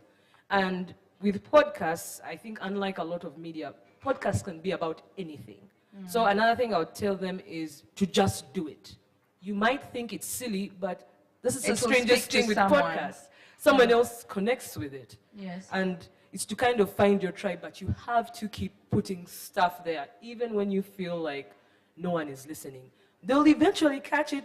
Some people's podcasts catch up years after. The person might not be doing it, but someone finds an episode. Because it's timeless. Yes, It's it stays on the internet. Yeah, so don't look at the numbers, don't get discouraged, and keep at it. It kind of builds the skill, it builds the muscle. Yes, Doctor. Penny, for your thoughts. I have done many things that people would say, who would do that? But for me, I think for whoever is trying to do maybe a podcast, I don't know if it was from a nursery. Now, I don't know whether any of you have realized, even if you go in the wildest of places, of the wilderness, say in the middle of the park, and you open a jar and then there is honey, somehow bees will show up. I want to believe that so long as somebody is doing something that is valuable, because there is something that the Japanese call ikigai. Probably don't have enough time to talk about that, but you can check it out. I-K-I-G-A-I.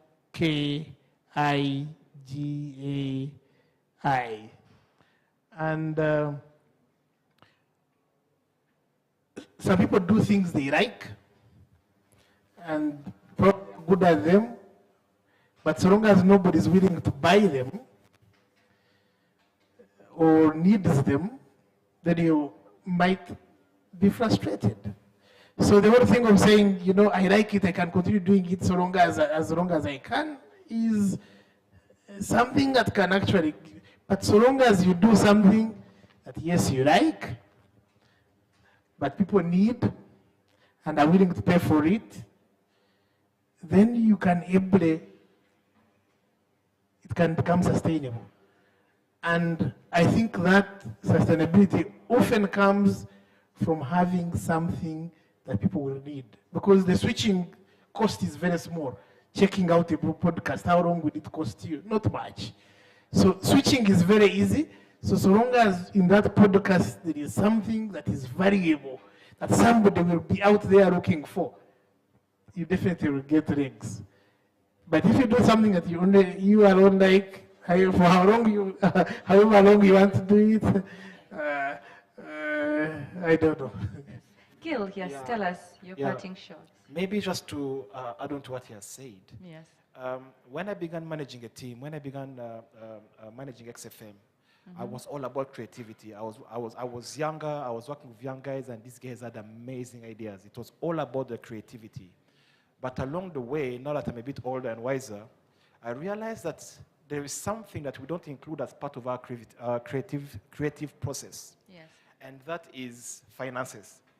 People tend to say, no, let's be creative, and then money will come. Yes. And some people say that money will get in the way of your creativity. But what people don't say is that no matter how creative you are, if you cannot fund or financially sustain your creativity, it will collapse before the world gets a chance to pick it up. So one thing I would advise everyone here is creativity is amazing, but as part of your creative process, somewhere there, at the back somewhere there, always ask yourself, how am I going to sell this thing I'm creating? How is this thing I'm creating going to make money? I have met very many young guys. A guy walked to me just a week ago. He showed me his following, and he told me, you know what, I have about 10,000 followers on Twitter. I have about 8K followers on TikTok. I have about 10K likes on Facebook, but I'm broke. But I'm seeing all these other influencers, for them, they even have less than me, but they have sponsors and everything. What's happening? And I told him, you see, when you are building your idea, you do not incorporate a financial plan to this. So you have a great idea that you have failed to commercialize because that plan was never part of growing it. And people got used to enjoying your product as it is. So now when you try and put sponsors, they are pushed away. They're like, why are you putting advertising on our thing? Because you know when you make a product, people get attached to it. Yes. When you try and maybe finance it or push it somewhere else, people are like, why are you doing this? You're selling out. So guys, remember, have that at the back of your mind. You need money to keep going. Well, I hope you were listening out there. And before I let the panel go, does anybody have any questions for them? Anyone? Any questions?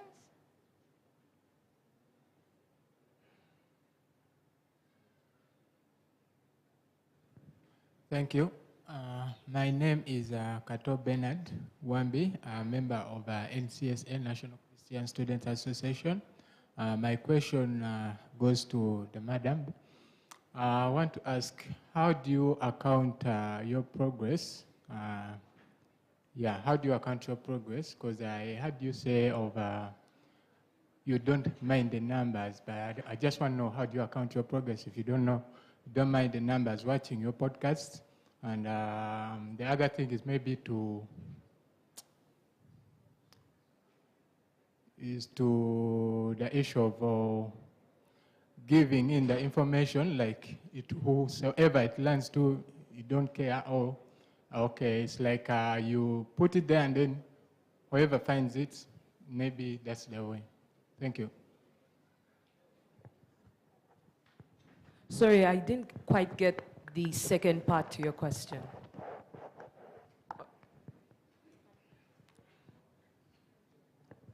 Yeah, there's when you said the podcast, it may not mean to many, but if one is there and somehow it lands to them, you never know. That's what they wanted.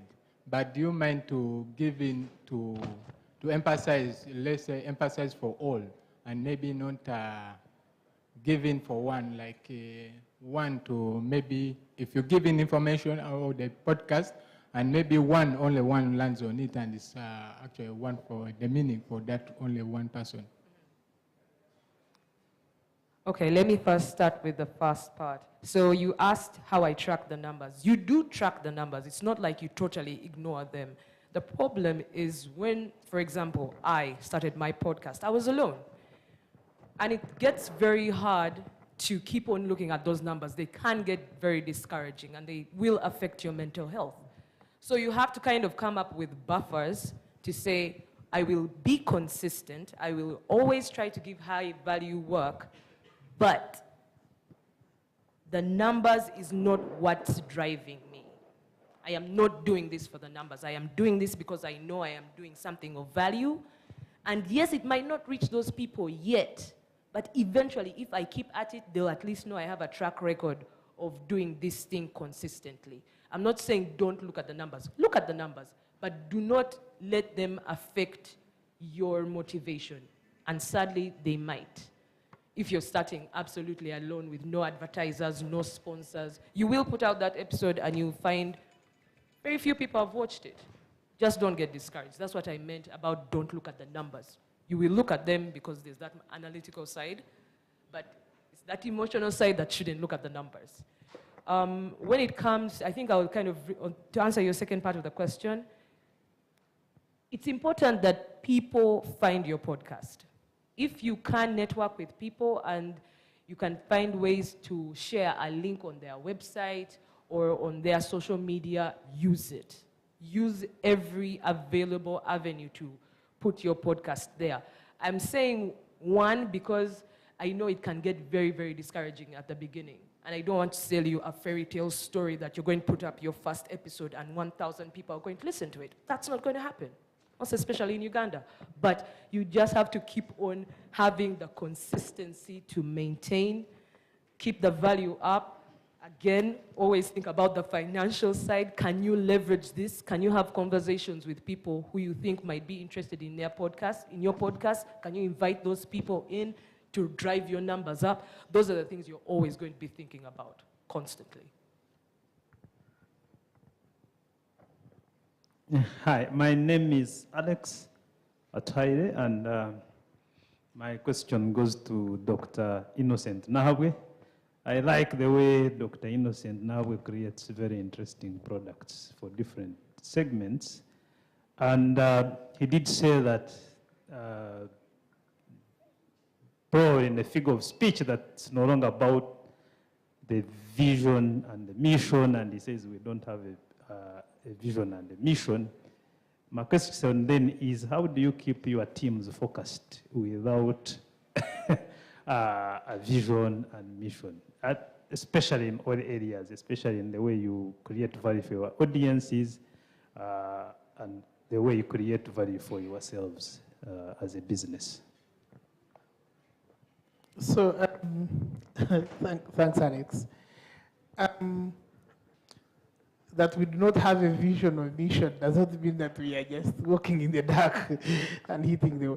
But we have a strategy, and considering that what people are consuming, I have been checking the numbers, real numbers, from the digital TV providers, which show what people are watching. Real numbers, not assumptions, not even polls, but real numbers of what people are watching. The majority of Ugandans are watching vernacular stuff. So the majority of them probably are not among you. The majority are watching non-serious things. So you will be surprised that the gossip programs are what make 3 of the top stations that we have here. Just the gossip sessions, followed by a Uganda news bulletin, which is not very serious.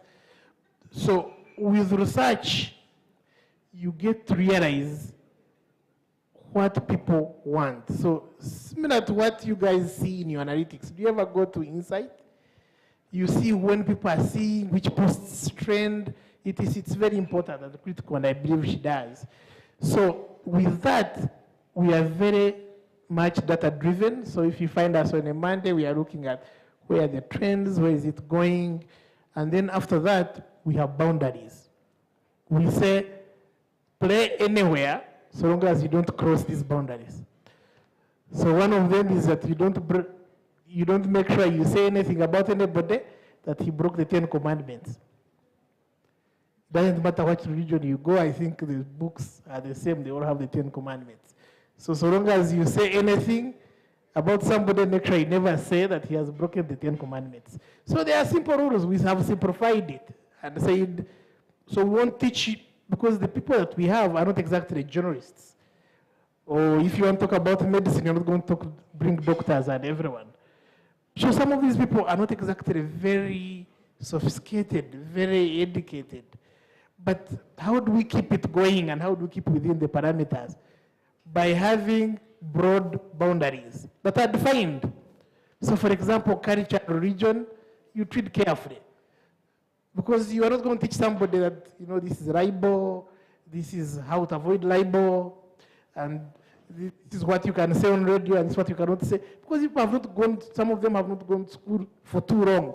And even those who have gone to school have not exactly gone to study subjects which probably. So how do you get this guy from the social media spaces? How do you get this guy from TikTok and turn them into a credible, reliable entertainment source? So if you restrict them and say, these are the rules, this is you confuse them. You kind of simplify the boundaries. Light the boundaries, make it very clear, and let them play. And you eventually have a wonderful product that people keep asking, how do you do it? You'll be surprised. Okay.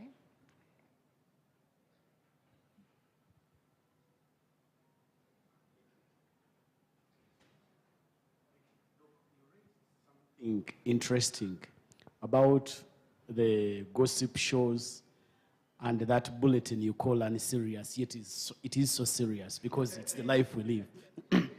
What do you think about the audiences that we serve? Shall we always give them such content, or time has come for us to think through and see that our audiences need information that is going to help them improve on their lives, instead of just giving them gossip and that type of news that we give them? Thank you. I hear the round claps. So people want to run chemistry and physics and whatever.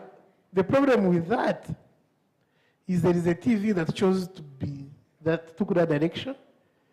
And if you check the ratings, nobody's watching. So would you rather continue saying the sensible things and nobody receive this information? Because people are who they are. People want a nice laughter at the end of their work. They know that a lot of the things that happen, the economy here, you know that when Mutevere died in other places, the stock market would have probably tanked. Or when the biggest bank in this country changed leadership from one man to a woman, in another economy, there would have been a big move. Or even the war that is happening in Ukraine, the stock market would have changed and everybody would be worried. Why would we be worried here? How many of us have shares? None. How many of us will influence the next head of a government body? How many of us will even influence even the leader of your LC1? None. So the society that we live in has fully appreciated the situation and they have given up. Even when calamity strikes, you get a song saying, you know, this COVID, like we finished it and we move on. So it would be fully hardy of you, of anybody who's running a media house, to say, I'm going to teach people these hard facts and make them develop. It's okay, it's important to have these people develop, but you must package the information that helps them develop in a manner that they would be interested to accept it. In the way we think quickly, the way we receive information, we must first have attention, then get interest. Then once we are interested, we can have the desire to access that information. And then once we have the desire, we can make the change, right? Unless I have been attracted to any information, it will pass like the wind. And it happens often. So for us, we actually do what you are talking about, of delivering very important information. Like we have been running Zina Safe through the, Valentine's period. We are telling people, be safe. But if we start, use this and they have had it, they don't care. But when it says Zina Safe, you package it and talk to them and use nice words, euphemisms, and eventually they consume the information, absorb the information, but you must package it in a way that they will receive it. Otherwise, you'll talk to yourself. Thank you, Doctor. Thank you, Doctor. That was Dr. Innocent Nahabwe from Galaxy FM, and we had Josephine Katabara, Not Your Average Joe podcast, and Mr. Masamba Gill from XFM. And that was the radio panel. We are going to go to a tea break, but first we'll ask the band to play us something. Thank you so much for coming. It was a pleasure to have you all.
3, 2, 1.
Welcome to the MCI Media Hub, and this is the event space. Well, first, we're going to have a short tour of the space, and I can't wait to bring you along with me.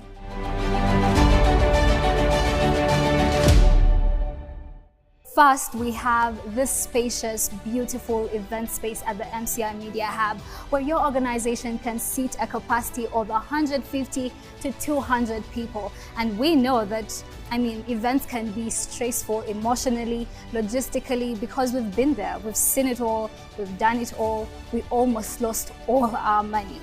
But what if I told you that you have the power and the choice to make sure that that does not happen again? Why? Because we've got you. We are a family and a community that is here to serve you.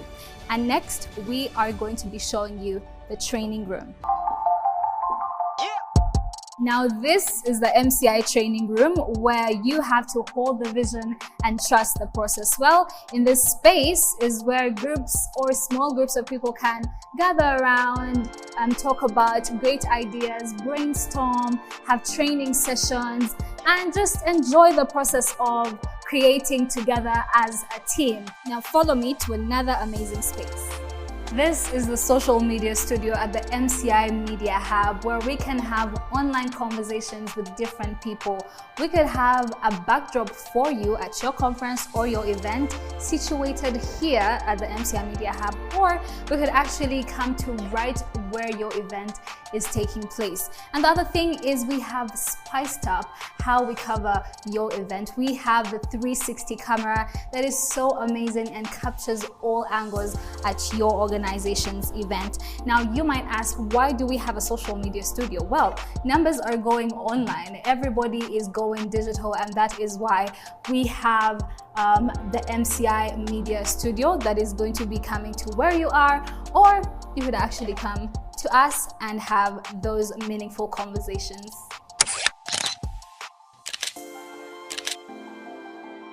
Remember, if you're having conversations online, an event that is taking place online, this could be actually a breakout session for you, breakout rooms or cubes that could have those conversations going. We also have a boardroom. Come, take a look. So in the boardroom, you could have meetings with your groups or your organization where you could do content creation for your event, or where you could discuss important matters. And we just have this beautiful space just for you in case you need that space to brainstorm as a team, and much, much more. Remember, in the same space, we are going to be showing you where the TV studio is and also the radio studio.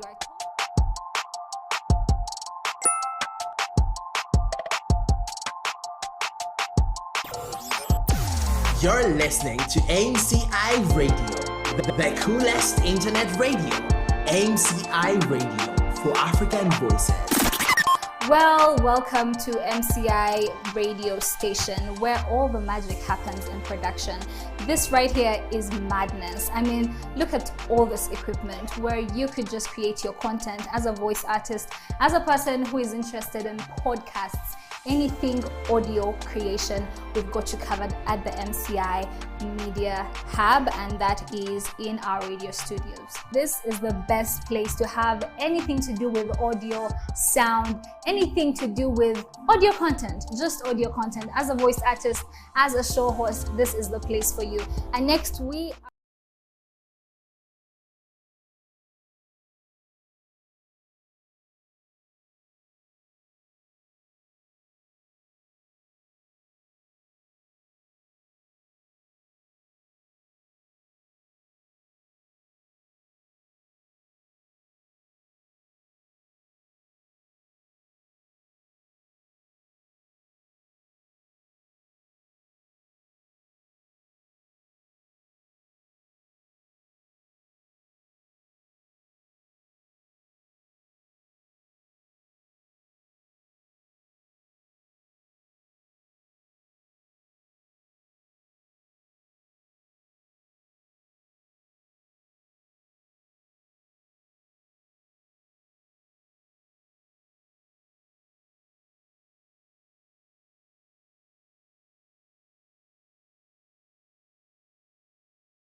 We are going to have the print panel, and they are going to give us their 2 cents of how they navigated this time in print media. I would like to invite the 2 panelists that are Mr. Emmanuel Senjejo of the Kampala Sun. Is he here? Sejengo. Sorry, excuse me. Sorry. My apologies. You're most welcome. You're most welcome, sir.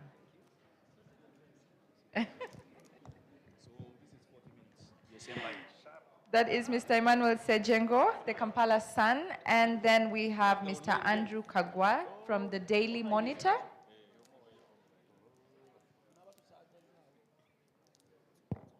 You're most welcome.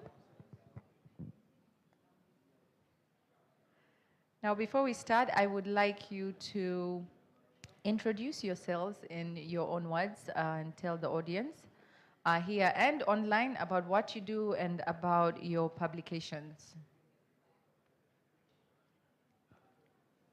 Emmanuel Sejengo. I edit the Kampala Sun. It's a tabloid, which is written in a family-friendly language, so don't be very afraid. I've been an arts and entertainment journalist for plus 15 years. Yeah, and before I was working for the mainstream, which is New Vision. Yeah, that's about it. Thank you. And Mr. Andrew? Andrew Kagwa, Yes. arts and culture journalist. I also do a lot of things around editing. At Daily Monitor, I think I've edited Sunday Life, I've edited Scoop, I've edited Full Woman. Well, I was the very first male person to edit Full Woman. I've edited Teaching and Learning, but I'm still a very active journalist. Good to have you here. Very good to have you here. I would like to ask you, the Kampala Sun, since it's a tabloid, how did you keep afloat? Because the tabloids, people have to be out and about and doing this and doing that, but everybody was at home. So how did you source your content? At the beginning of the lockdown, my boss, who is the editor-in-chief, just told me one thing. You know what? Everyone is sad, people are pensive. Just keep them smiling. That was just the order. And then it was abrupt, 19th, then all my sources of content were nearly closed, the bars, the entertainment was down. First thing I had to do is rely on my bank of stories.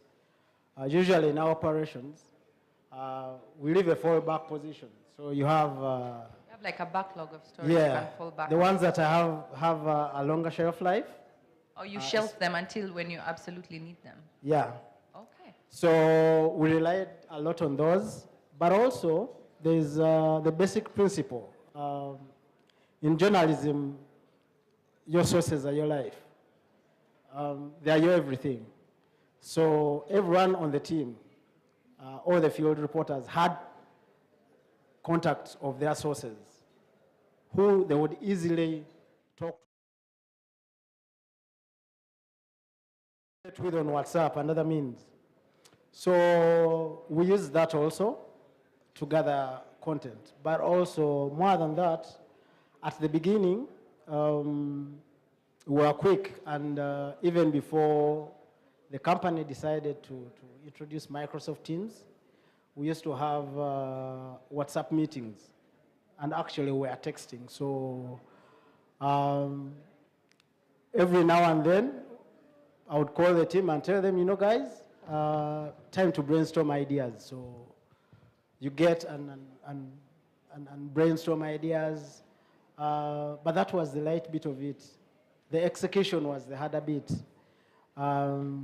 Because Kampala Sun used to rely a lot on pictorials for events. Yes, because it's Uh, a tabloid. It yeah. comes with... We had to change that and rely on what we would call themed pictorials. We would have a theme and say, ladies in high heels. Then you get pictures from your files, from several events, and then you do that. We also then relied a lot on feature stories. And those were really dependent on the style of writing. It was hard to keep even the writers humorous. There was all this going around them. So the job of editing the language boiled down to two people, me and my colleague. So we really worked extra hours, but probably because we were working at home, we didn't feel Feel the pressure. we didn't feel the pressure, yeah. That's how we managed. Okay, that's interesting. You had to forget the whole box, not think outside the box, but forget the box. And Yeah, do yeah, something yeah. totally different. Yeah, totally different. And but there were also drawbacks to it. A number of people. Some of the criticism then was, why aren't you giving us the statistics on COVID-19? Yes, on COVID. What are you still doing? And then we're like, no, you'll get that elsewhere. Yes, we are here to keep you entertained and happy. Yes, yes. So we pushed that for about the first 6 months of COVID. Interesting.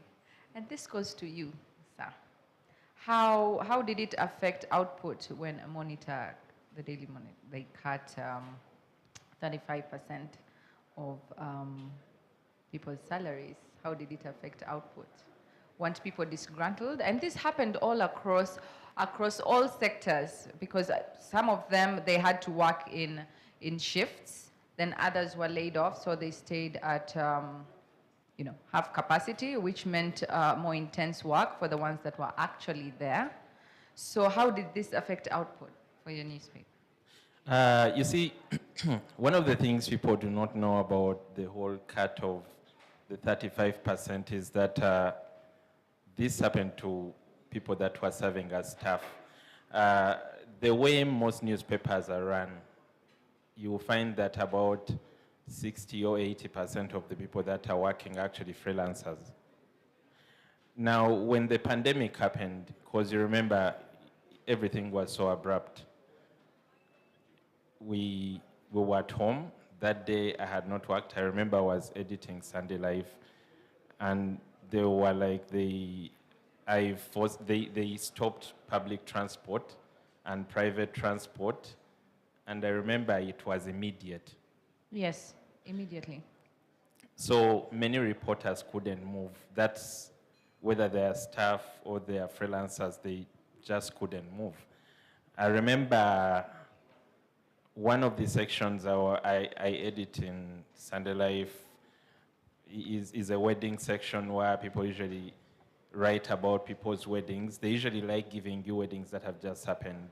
Yes. So I had some in the bank, and then time came when those ones in the bank were done, and I couldn't get any more. But of course, you could see things were happening in a weird way, because you would get a communication where someone is telling you, we are cutting the pages. I remember they cut the pages of the magazine I was doing from 12 to 8, and it did not really come back. It has never come back to 12. Right now, it's about 10. They cut the numbers of Scoop. Like Scoop had to be cut, because Scoop operates like Kampala Sun. Yes. And for Scoop, like you know how many media houses operate, arts journalism doesn't matter. So whenever they are thinking of things that need to be cut, arts pages come first. Society, I remember Society left, and Society only managed to come back when Daily Monitor did a redesign, because they wanted to see how the entire paper would look like when we were normal. So I remember telling my editor, you know what, this is a chance for us to actually come back, because if we let them launch the redesign when we are not there, they will forget that we actually have to exist. So we started doing stories for society to exist, mainly coming from online concerts that were happening at the time, enterprise stories. There was an issue with enterprise stories with the arts. Most people did not know how to do enterprise because most people are used to situations where you have to go to a concert and then review Yes. that concert. But right now we have to look at stories like what the pandemic means to the arts industry. Like how is it going to be when we eventually come back? And you see at that time, many of us were thinking, we're going to be here for a very short time. We even had a time frame for it where like by September, Nyege Nyege will be on. We were wrong.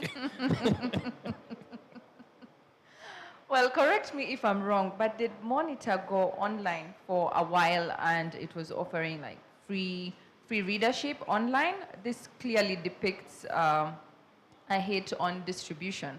So to what extent, what was the magnitude, and this goes to the both of you, what was the magnitude, the extent to which it affected, COVID affected distribution of your papers?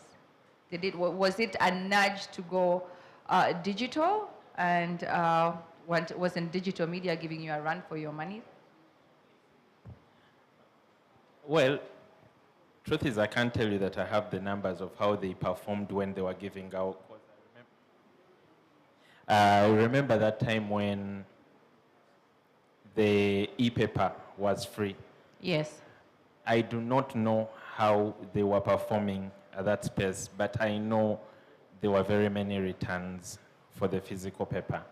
Yes. And that mainly was because people couldn't really access the paper. And like most people buy the paper when they come to Kampala. Yes.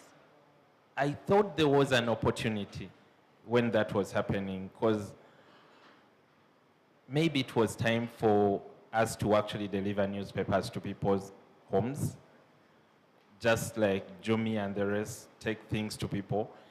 Unfortunately, the people above me probably didn't think so or didn't think like that. So you didn't use that avenue, like to get at least Jumia to deliver for you, because border borders and delivery guys were moving. That didn't happen? No, it didn't happen at that time. But I still think it's something that has to happen, especially on weekends because people do not actually want to go out. Okay. And how was it for your paper? Well, should I speak for New Vision or Kampala Sun? Okay. For the Kampala Sun. For Kampala Sun was actually very hard hit.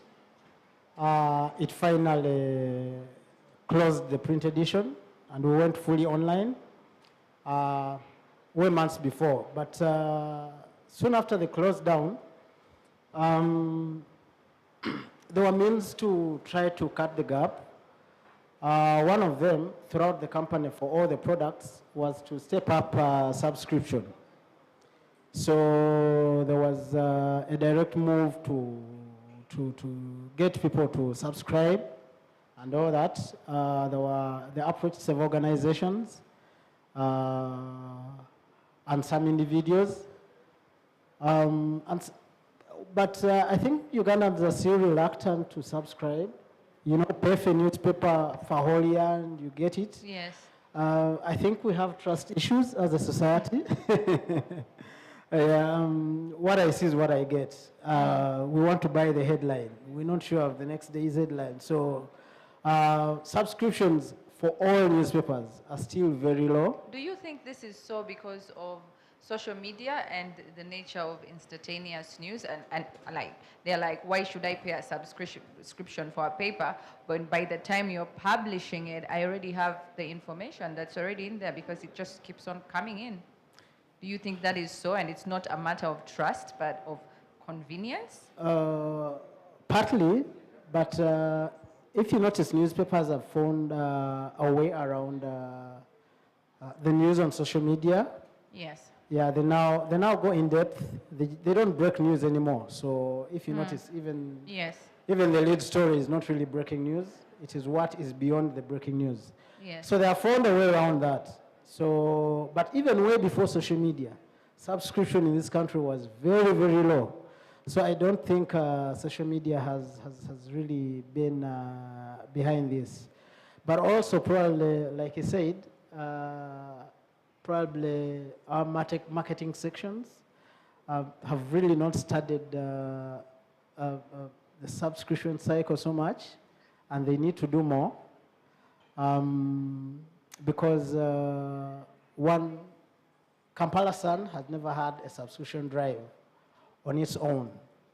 But somehow, the few subscribers it had actually had to come and approach us for subscriptions. Okay. Yeah, there were a few institutions and a few individuals. Surprisingly, one of them was a secondary school. And the reason they were subscribing was that to use the paper for their English lessons. For their English lessons? Yes. Elaborate. They asked the students what they want to illustrate for illustration in learning English. Yes. So they had all this junior English course and all that and all that. They did find it entertaining. So they went for two options, which was Kampala Sun and red paper. But the parents were not comfortable with the other one, so they zeroed down on So, yeah, I don't think subscriptions about start working, but the companies are trying to find a way around it. I see. But then, like truth, companies are trying to find a way around it. But then at times you ask yourself, what are we going to sell? Because our website is for subscribing now. And as a person who subscribes to other websites, at times I read through our stories and I'm like, okay, what exactly are we selling people? Truth is, the way we write, we are not very good. At the moment, we are not very good writers. I think time came where print media's got a talent crisis when it comes Why to... is this? Why is this so? I think different people that are using writers are paying them better. Oh, okay. So they're moving on to greener pastures. Yes. And most of the times, the people that are staying around and are good end up becoming editors when the field still needs them. Like, I would still want to be in the field. But I spend... But you're confined now. Yes. I spend most of the time on a desk. So at times you look at what we are offering and you're asking yourself, what exactly are we asking people to subscribe to? Learning from this pandemic, and what have been your greatest lessons for print media through this pandemic? Because everything else has gone, yes, you have a presence now on the digital platform, but what has been one of your greatest challenges, print media, during COVID, post-COVID? I think the greatest lesson is actually to be more creative. These days for us, you don't say the rain is falling. You go the way and describe a whole paragraph and even include the sound. So we've learned, we are now becoming more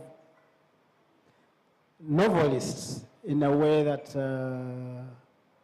we are being, one, elaborate, and two, there's a big story behind everything right now. A story behind the story. Yes. I bet if I described, say, you in 2 paragraphs, now I realize I would have so many views. Before that, it would be just a picture and say so and so. Caption this and yes, that's that. And that's that. So we've learned to be more creative, and we've also learned that entertainment is very broad. It is not merely a concert there, it's not merely what so and so said, we actually start with the idea, then go out and fill the gaps. Also, we've put emphasis on a different use for social media for us. Social media is a great source for tips now for us. So what you find on social media is not the story, but it's a tip. So we have teams who you know, so-and-so keeps tabs on this celebrity, so-and-so keeps tabs on the celebrity. So they're tasked, what does your celebrity have? Then Zari has posted the picture, then look at it as a team and see what to do with it. And before it, the story is not even about Zari. It's about something completely different. So we found all these ways of creating content. And I think that is going to stay with us for a very long time. I think we'll leave social media to have the picture of Zawi on concert, and then for us, we'll go behind the stage and do all that. Talking about that, don't you think there's somewhere you need to draw the line? Because if you say that the picture is Zari, but when you read the story, it's not really quite about Zari. So where do you draw the line to avoid sensational news or headlines? I think as a tabloid, we cannot avoid sensationalizing the news. It is the style, it's part of the package.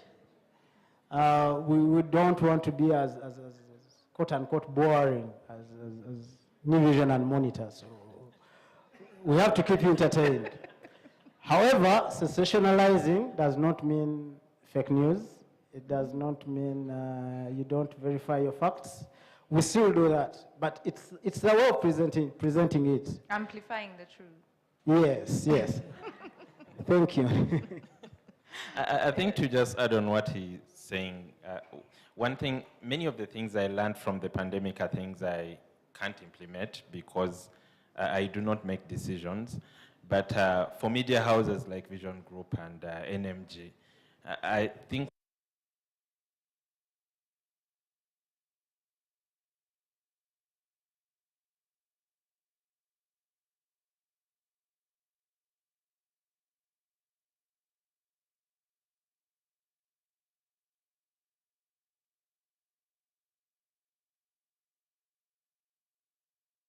a lot.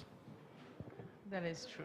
Like this cause today I had a chance to meet Weasel after that whole thing. He went out on a Nigerian artist covering his song in a tribute. And I noticed when I was talking to him, he had actually not read the story I did, like today, which literally vindicates him. A story about him, he had not read it. Yeah, so people do not actually want to read. If we can find a way of, write 500 words instead of 1,000 words, can you find a way of putting the other words in a video or... Like a multimedia story. Yes, so people can find 500 words in the newspaper and you can tell them to find the rest on the website, or you do a complete story on TV. So this is one media house kind of operating together to deliver a story to 3 different platforms.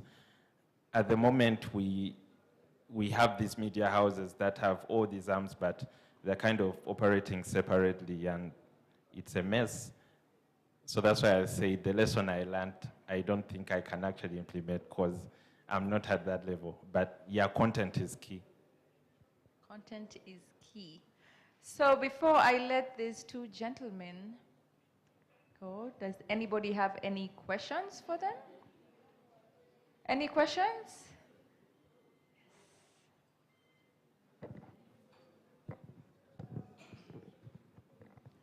Thank you, Andrew and Emma. Looking at you 2 guys, I see you the future of print because both of you are great writers.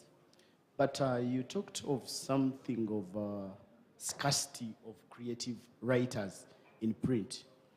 Today, when you look at journalism or the entire industry, so many of our young people have been taken up by the celebrity status in electronic, and they've shunned print.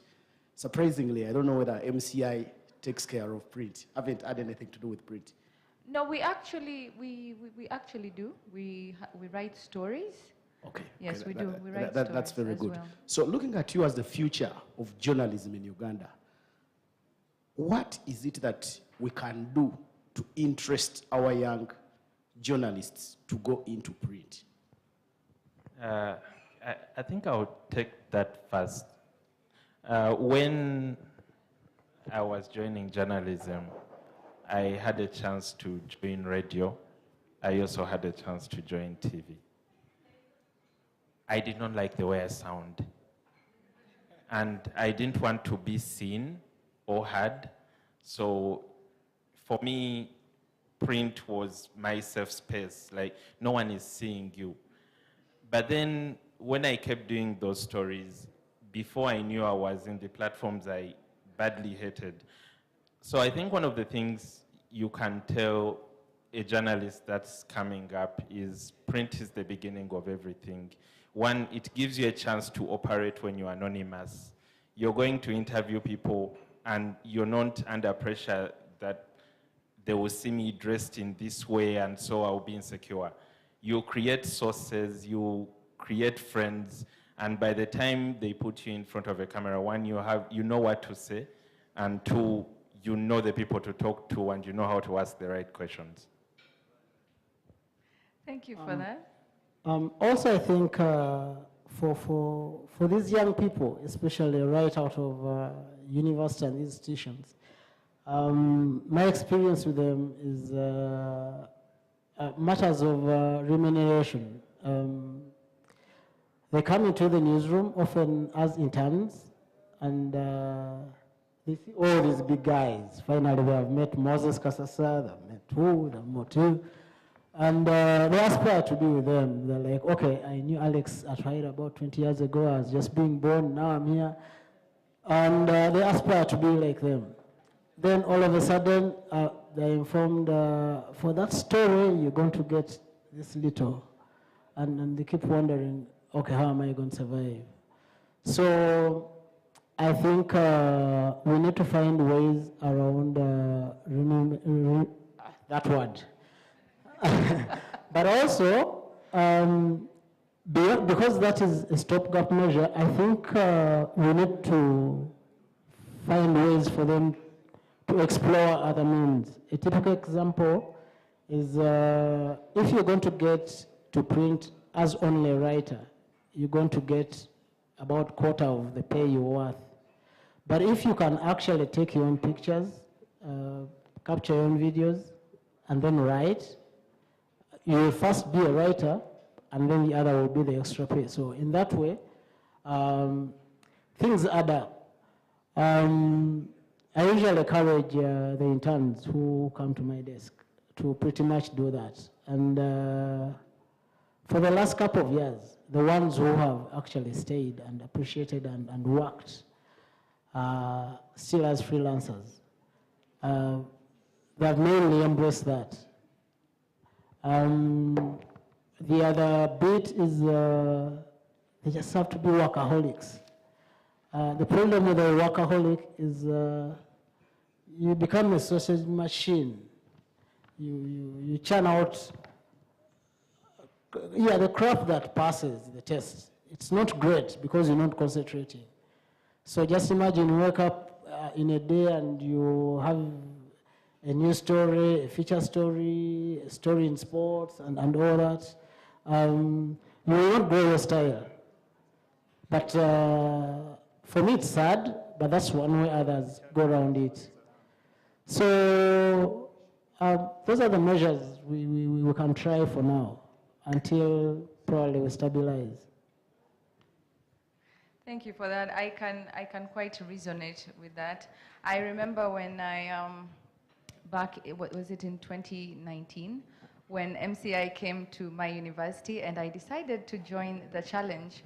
So there was the category of writing. Writing is my first love. That's how I ended up in media.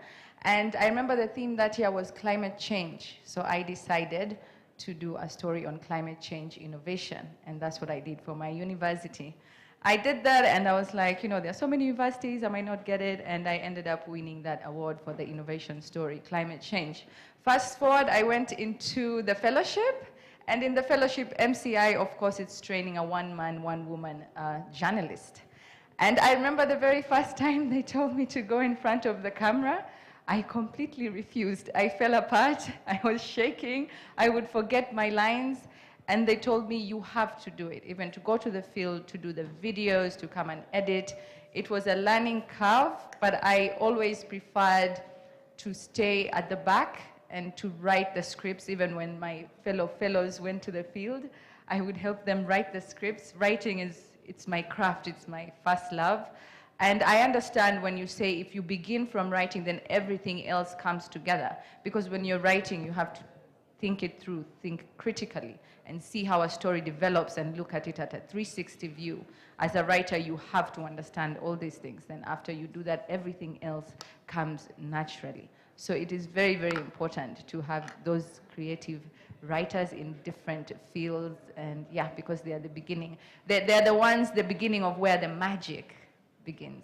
So yes. Well, thank you so much. Okay, let's take one more question. Thank you, guys. My question is not necessarily about print, but you mentioned something that I think is important, and that is subscriptions and the subscription model. So I wonder, in your subscription, is it, because people say, yes, Ugandans, we haven't yet understood the subscription, model, or we haven't jumped on board, but then you find someone giving you a subscription and they're giving it to you at the same price, that you would buy it on a daily basis. So you find that out there, it's something that people have embraced. I'll give an example. Football, if you pay for a yearly subscription, the ticket is going to be way lower than when you try to buy the ticket on the day, And same goes for, I look at some businesses now here, like the cinema business and how it fell. You would go to the cinema and it's literally empty. And yet if they developed a subscription business, if a movie, to watch a movie is 20,000, and you gave me a subscription where I can get it at 5,000, but every week I get to watch a movie and I pay you that money for a whole year, you would still make your money, and you would fill up these stadiums, these cinema halls. So I wonder for you, is that something that you've looked into in terms of subscription? For, at least I know for the Daily Monitor, the e-paper. The e-paper is actually cheaper. I can't really think about the actual price of it, but I know it's a bit cheaper than the physical paper. I actually think it's 1,000, which is the same price with the New Vision e-paper.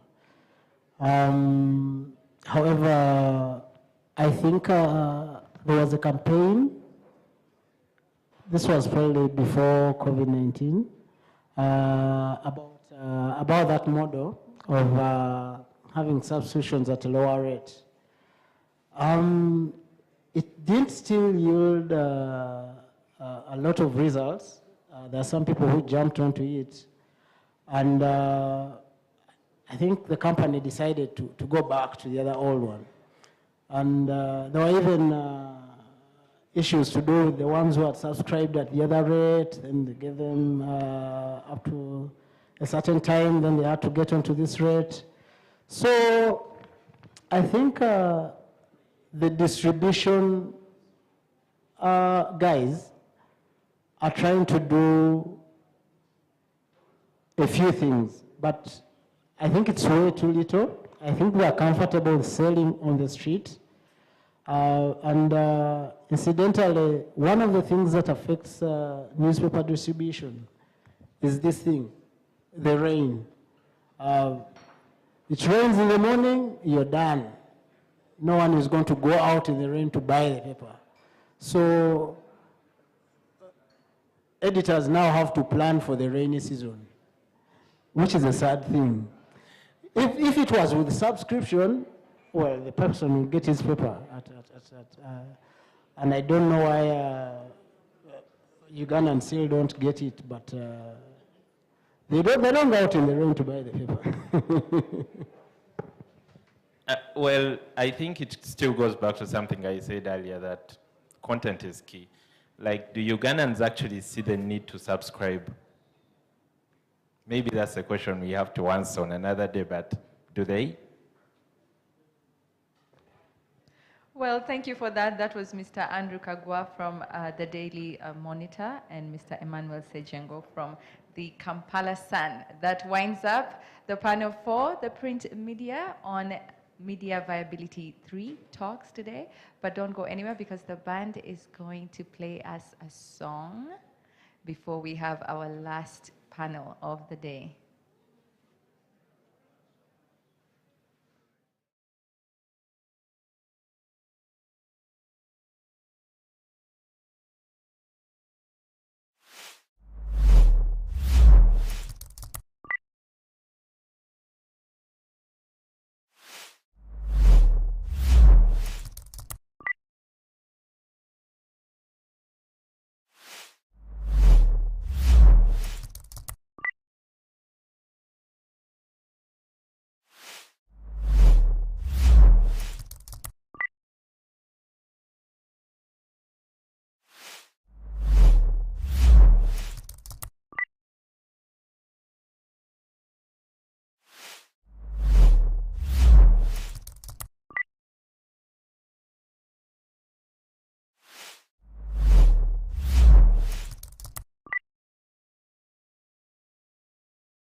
No matter what they say, oh.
The last to fall.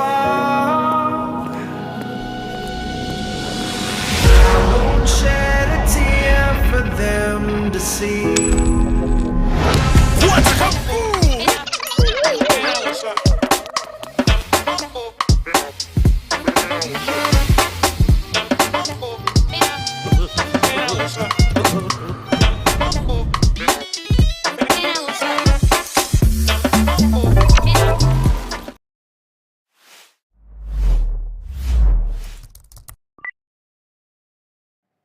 It's such a pleasure to meet you. I'm a little starstruck.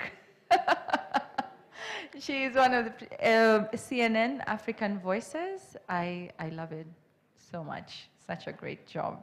And Mr. Ronald Sebunya, top bloggers.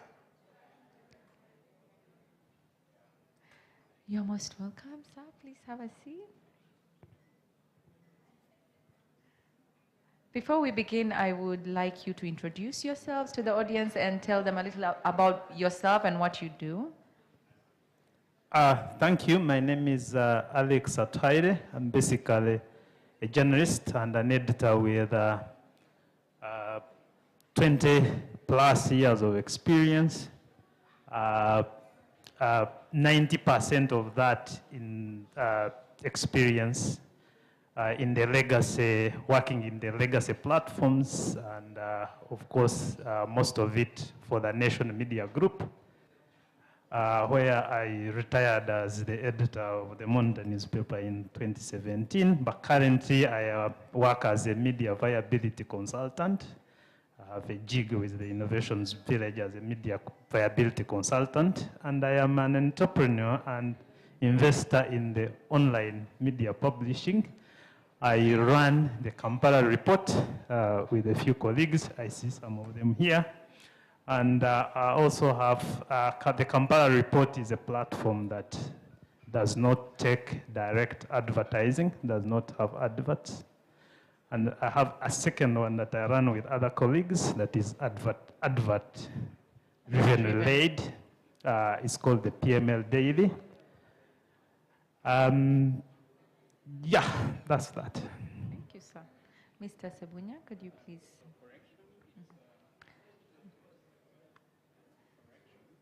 Yes, sorry, can you use your mic? Yes. Thank you very much. My name is Robert Sebunya, not Roland. Yeah, thank you very much. I'm excited to be here. Robert Sebunya, I'm the president at Top Bloggers Uganda. I'm a digital technologist by trade with a couple of years of experience. I've been an early starter. I think I was one of the pioneer podcasters in Uganda. If you visit Tech Jaja, I'm one of the guys behind that. But I do a lot of work in Uganda, Kenya, South Africa, Canada, and Nigeria as a digital strategist for a lot of brands, banks, telecoms, and the rest. But yeah, very soon I'll be joining one of the banks, which is on Monday as a banker. But this is what I do for a living. I live my life on digital and do a lot of work in the digital space. Thank you. Yes, Hi, so my name is Sandra Kechirunga. I'm here with Uprise Media. We are a new suite. I previously worked with CNN, producing African Voices and African Startup. Yes. But I'm one of the team behind Uprise Media, which is an online news, opinions, culture, and civic space platform. Welcome, welcome all of you. I would like to ask, during the pandemic, when the pandemic just hit, people ended up going to digital platforms for news because of the nature of the news. Do you think online digital media was ready to be, if I may say so, the main source of information at that point? I go first. Yeah, I think the online, the pandemic was just the turning point. I think for a long time there was that mode of the fact that the media was required to adapt. We have been used to media platforms thinking in legacy terms, physical products, but over time we knew, even before the pandemic, that the audiences were migrating at a very high rate online. So I would think that the online platforms were ready to take that in. And the statistics show, the latest statistics worldwide show that the online audiences grew by more than 36%, and the online revenues grew by more than 20%. What's your take, Mr. Sebunya? So I totally agree with the submission this far. I only would go a little different and say that what we needed were the audiences, actually, the content creators that had been creating this content, but the audiences were not there. So what I think happened was new communities grew up. I'll give you an example, and I would like to take a little bit of a few steps behind, besides talking about print. When you look at someone like Robert Kabushenga's, not the Robert at the print media side, but when you look at his social audio, or what you would want to call as a Twitter space, he had this content, but he now had a community that he could present it to, and they would come at the right time to feed from him and the people that he was hosting. So I feel that the content creators have always had the content. It was really buried. It was really buried out there, and all they needed was the communities to consistently demand for what has been being talked about today. So you realize that again, what I would disagree with previously with the previous panel, but I agree in principle, was content is king, but I think it has since changed to become community is king, content is queen, but consistency is the fuel that is running the pipeline. And you see that people who are balancing those three C's are the ones that are really benefited from this pandemic. If you pick up any key content creator, from the unserious one that the doctor talked about, I'm working with a lot of them. When you look at a guy like Kasuku, Kuku Wazabanga, consistently creating content, his views are quite high there. I know him on a personal level, we work together on a couple of things, and you see that even people are subscribing via YouTube on his platform, not just subscribing, paying to visit his content. And there's a lot of low-hanging fruits that he's using. Ugandans in the diaspora, Ugandans here who are interested in offering an extra penny to a guy like that. So I feel that a guy like that has figured out how to monetize his content because it's consistent, because it's constantly creating the right relevant content for people, and constantly looking at growing a community around his content. What's your take? Yeah, so I completely agree with what both these gentlemen have said. I mean, I think it was also a natural progression to go online. You were seeing, I think even in the previous panel, they mentioned, although they have their print, they had to naturally have a digital version. Some even shut down and went straight to digital.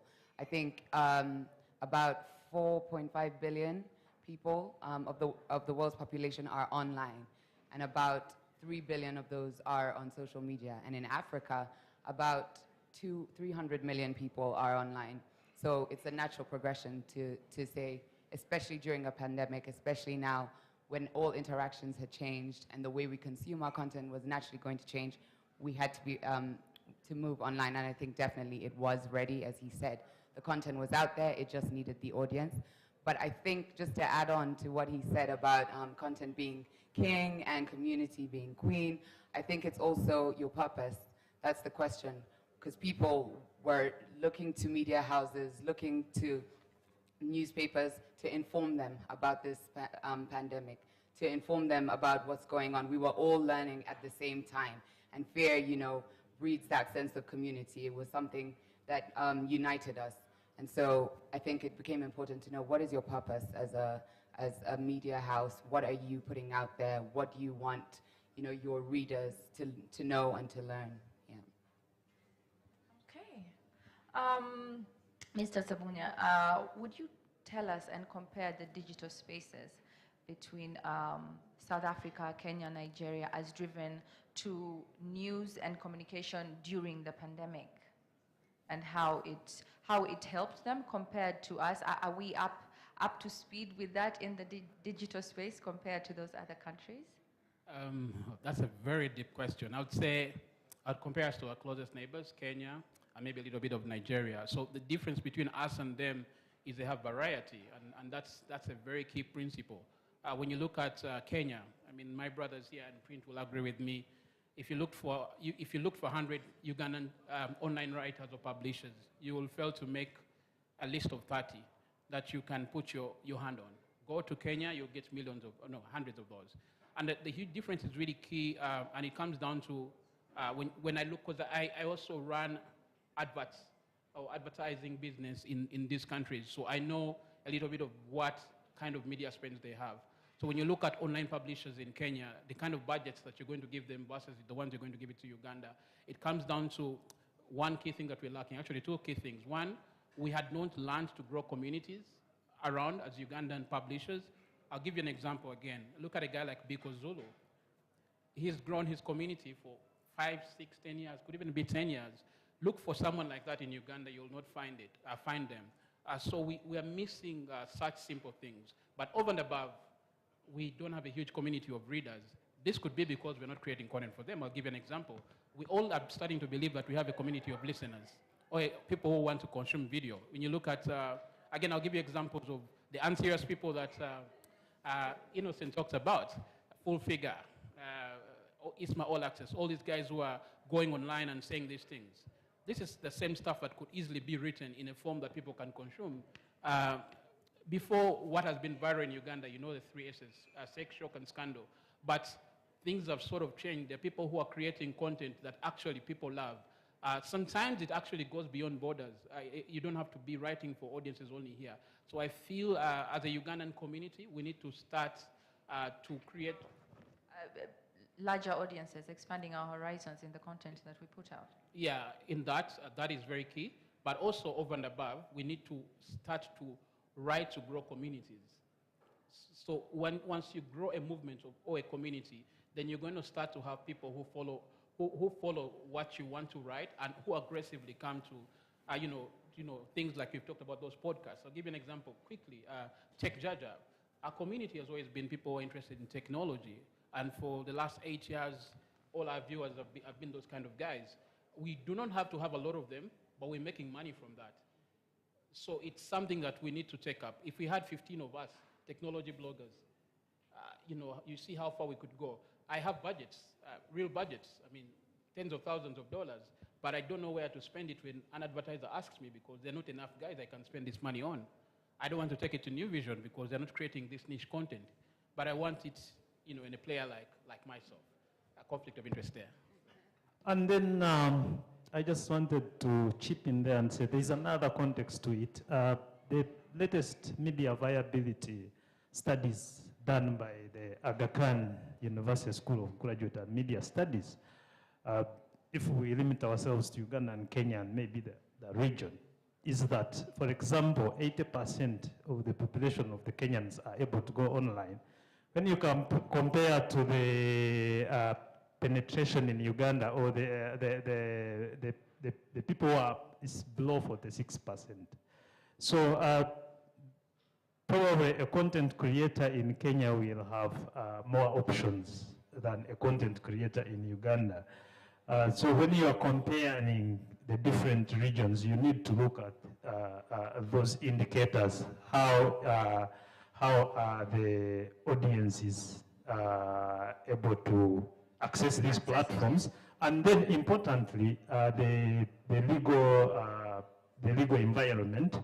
For example, as we speak today, Facebook is closed in Uganda, is shut down.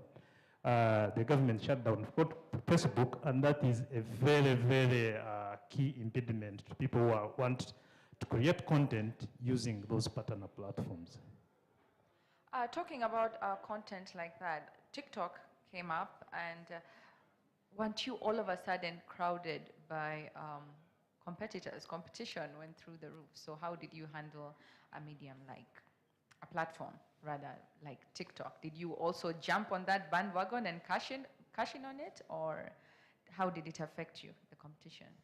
So I think, well, for us, it's a bit different because we came up during the pandemic. And so we've been in a unique position whereby we're able to build even our business model while monitoring and seeing what is relevant, what isn't. However, I think naturally for any platform, if you look at Facebook and Instagram, what they set out to be, they no longer simply are. They're more than that. They're both marketplaces. Twitter has become like Clubhouse now with Twitter Spaces. TikTok is actually a full-on search engine. So I think it goes back to being adaptable and being innovative. Across the board, you know, to stay relevant and to be sustainable, you just have to be adaptable. It's about more than just, you know, keeping up with trends. It's about trying to actually see where things are going to go and trying to offer more. So I think you could see these new babies come up and consider them competitors, or you just pivot and find a way to infiltrate that space as well. Do you have anything to add? Yeah. Now, when it comes to these platforms, I think it would be counterproductive to look at them as competitors. It is better to look at them to set up yourself as your very proposition as a media platform creating content and then using them as partner platforms, either as a route to market or either as another stream for revenue. So I think for us, how we look at those platforms is that they are partner platforms and they help us to reach our audiences, or they help us as a route to market, or we use them to create more revenue for ourselves by pushing our content through those platforms. Yeah, so on my side, I think from where I sit, of course, because I'm a president of a couple of people who create this content, I feel that we should be happy about these channels and why. Uganda as a country, we've struggled with distribution, content distribution. So when you have a new channel, it sort of gives you an avenue where you can put more stuff. You know, any media house would benefit from this. Any publication would benefit from this. You realize that we only have a few options for distribution. Telegram, Google Search, which we don't do so well as a country, and you know, a little bit of the basics, Pinterest. But when you look at other places, they have news aggregation platforms that are doing all this stuff, all the donkey work and the heavy lifting for you. So when you see a new channel like TikTok, and the beauty about it, it's mostly organic. There's barely paid TikTok in Uganda. Like, people are not promoting for ads and stuff like that. So I think it's something that we all should embrace, but also all should create content that is loved in that place, not just forcing content from other places and you know, plastering it there. With parting remarks, what has been your greatest lesson as running an online platform or digital platform during COVID and post-COVID? What has been your greatest lesson? What would be your 2 cents to someone out there watching and they want to take up this space? What would you tell them? I think for us, as I said, you know, we came up towards, we weren't maybe per se affected by this, but I think it's to adapt with the times, with anything. The pandemic, although unprecedented, is just another thing, and despite the pitfalls of it, there's a lot of positives. I think people saw that you can be effective and work from home. It was discussed in the earlier panels as well. To know that a meeting can happen instantaneously, you don't have to battle through traffic, and so then adapt your business practices. I think I touched on that earlier just a bit, but purpose. What is the purpose of your business? Because purpose and profit are now inextricably linked. And so to embed that into your company policy as well. Yeah, that would be my takeaway. Thank you for that. Yeah, it's sort of an oxymoron living in Uganda and living during the pandemic. So as a digital person, I really feel, not in a bad way, please, if there's a sniper out there, please don't shoot me. We've been blessed to have a pandemic as digital professionals because it has literally leapfrogged us by like 5 years. So what this has also done for the wider ecosystem, it has forced people to think about new revenue streams, and deeply, because it was a wait for survival. It was not just about thriving. Like, most of the big publishers had to, you know, change their ways. So for us in the ad tech space, it was really good for us because it was easy to have a conversation of alternative sources of revenue, say with New Vision or Monitor, because they're not making so much revenue elsewhere. So they can easily have an ear for you. So for me, that was my biggest takeaway, and I was very happy, not about the pandemic, I was very happy the situation happened to push us, all of us, to go a little bit further in life. Thank you, thank you. Yes, sir.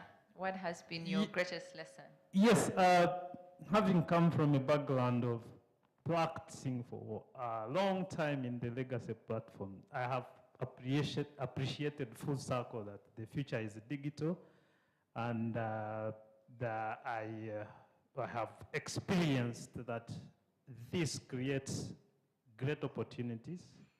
Also, of course, comes with challenges.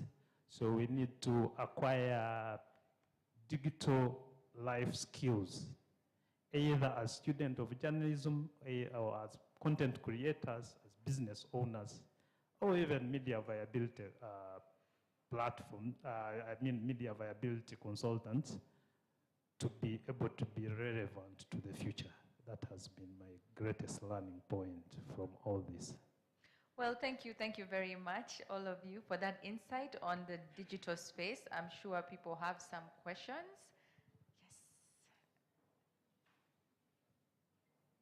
Yes. Just a minute.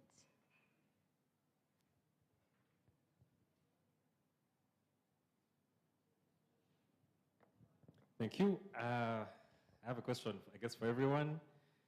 Robert, you kind of talked about having money to spend and it's kind of wondering how to spend it. I'm curious about the actual spend on online, whether it is bloggers and individuals who are just influencing versus platforms, like Empire Report and Enterprise Media. And you said something about the increase in online audiences and online revenue. I don't know. Maybe talk about the spread of that increase and who is getting this money, so that those here who are looking for money, because I know there are many, can know where to, tap. Yeah, and also maybe a prize. What is your monetization strategy? How is that working out? So I guess I'll go first.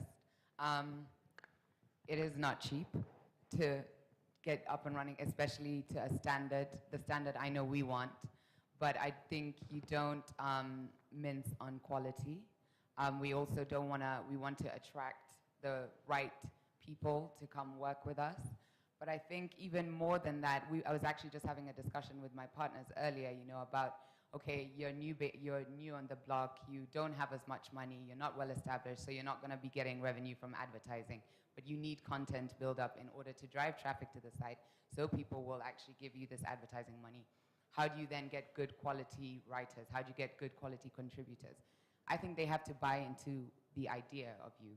So we focused on building a good platform, a website that is user-friendly, and how we position ourselves and our ethos and our mission. And we actually found that when we began hiring, people were leaving bigger media houses where they were that were more reputable, and for lesser pay, because they bought into the idea, they saw the growth opportunity, and they saw the vision. So that would be my answer. I think build something.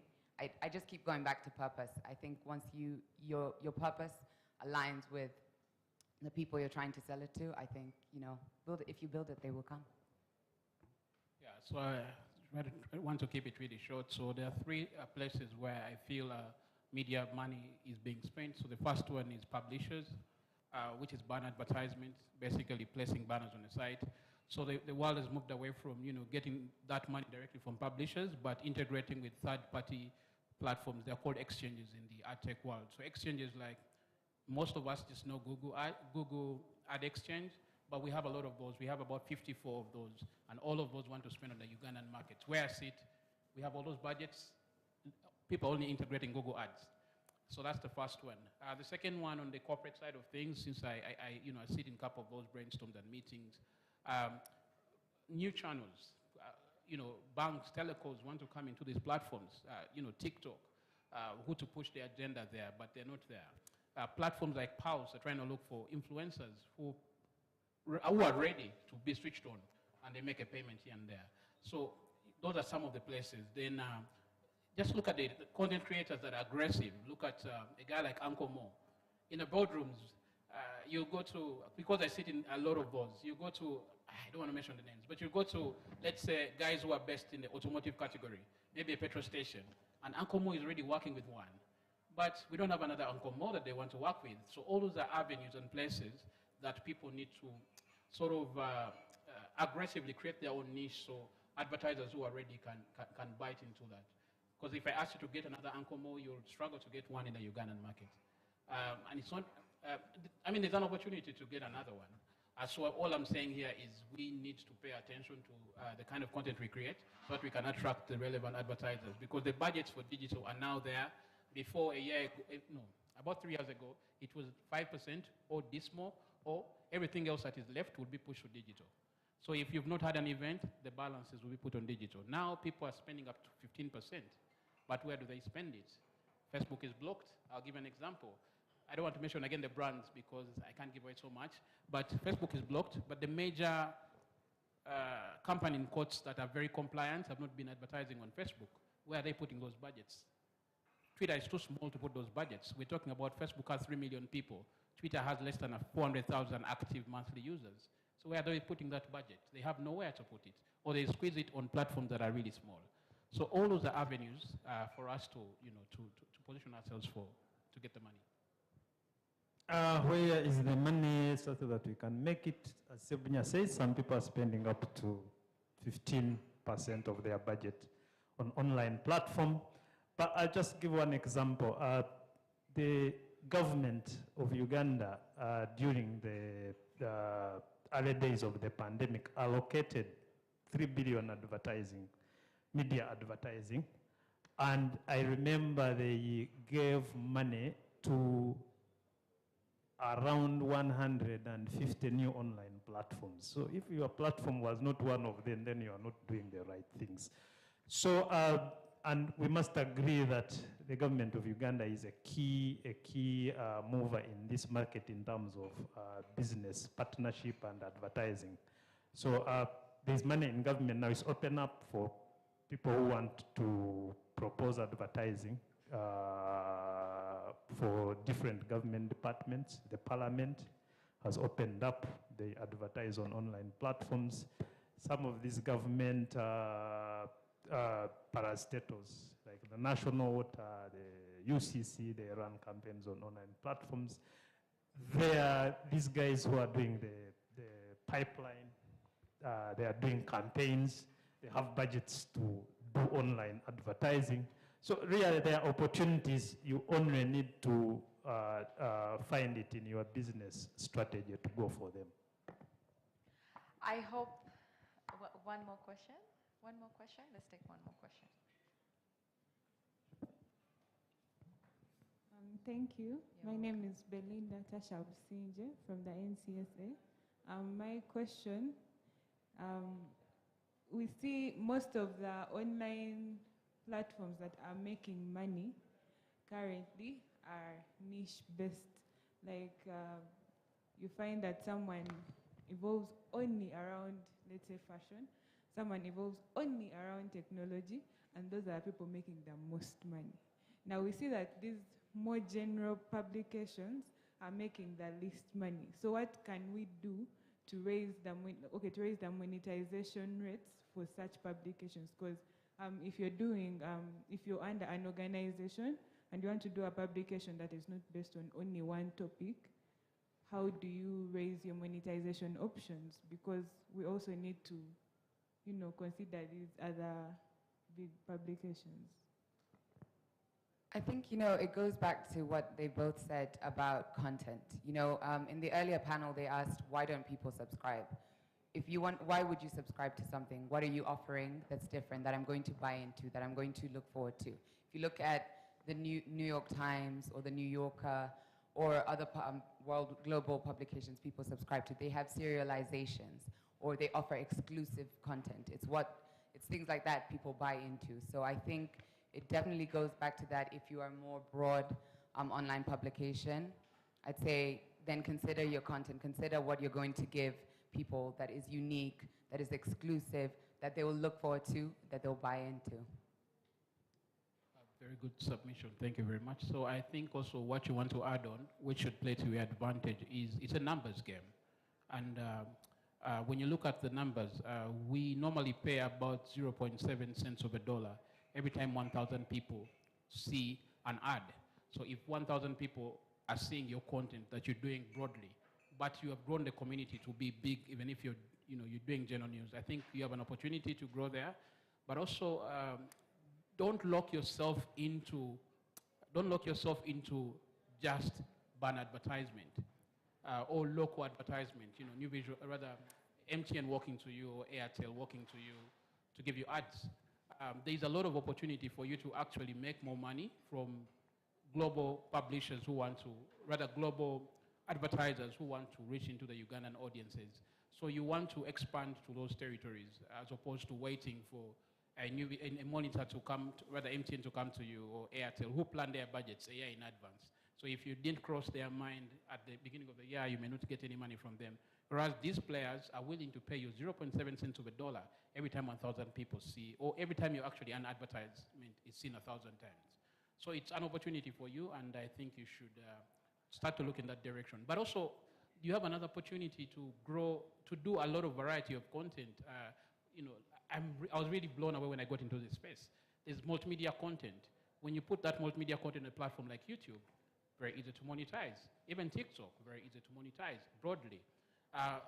But one last one, it will still get back to the thing of creating a community around even the broad subjects that you're going to talk about. So if you're talking about feminism, let it be deep enough for feminists to come and love the content that you're doing there, not the shallow and the surface stuff. Yeah, I agree with him. Creating a community. The principles of media business remain the same. Whether you are running a legacy platform, the broadcast platform, or online, and it's about value proposition. I agree with you that niche products, youth products, women products, entertainment products, create or offer a very good proposition for value. But if you were to go into another model, or either of business model or content model, and because it is about bringing audiences to your platforms and then attracting partners to relate with those audiences. So at the end of the day, it will be what is your value proposition. What is your value proposition? That's how you will create partners. That's how we create partners in terms of sponsors, in terms of advertisers, in terms of audiences. Thank you for that submission. I hope you are all ears listening to those words of advice. And that was Mr. Alex Atuhaire from the Kampala Report, and Mr. Robert Sebunyat from Top Blogger, and Ms. Sandra Kekirunga from Uprise Media. Thank you so much. Thank you so much. This was the last panel today, and it was online digital platform on media viability post-COVID, all the lessons and the opportunities. Well, now I would like to hand it over to the band. Let's have some music as we wind up. Please don't go anywhere. Let's stay on and network. I hope you enjoyed these talks, the third talks, media viability. And I hope you have gained some insight towards the lessons and opportunities across all media platforms. My name is Sandra Kopp. I was the host of these media talks. I'm from CTV and also an MCI fellow. I hope you enjoyed yourself. Good evening.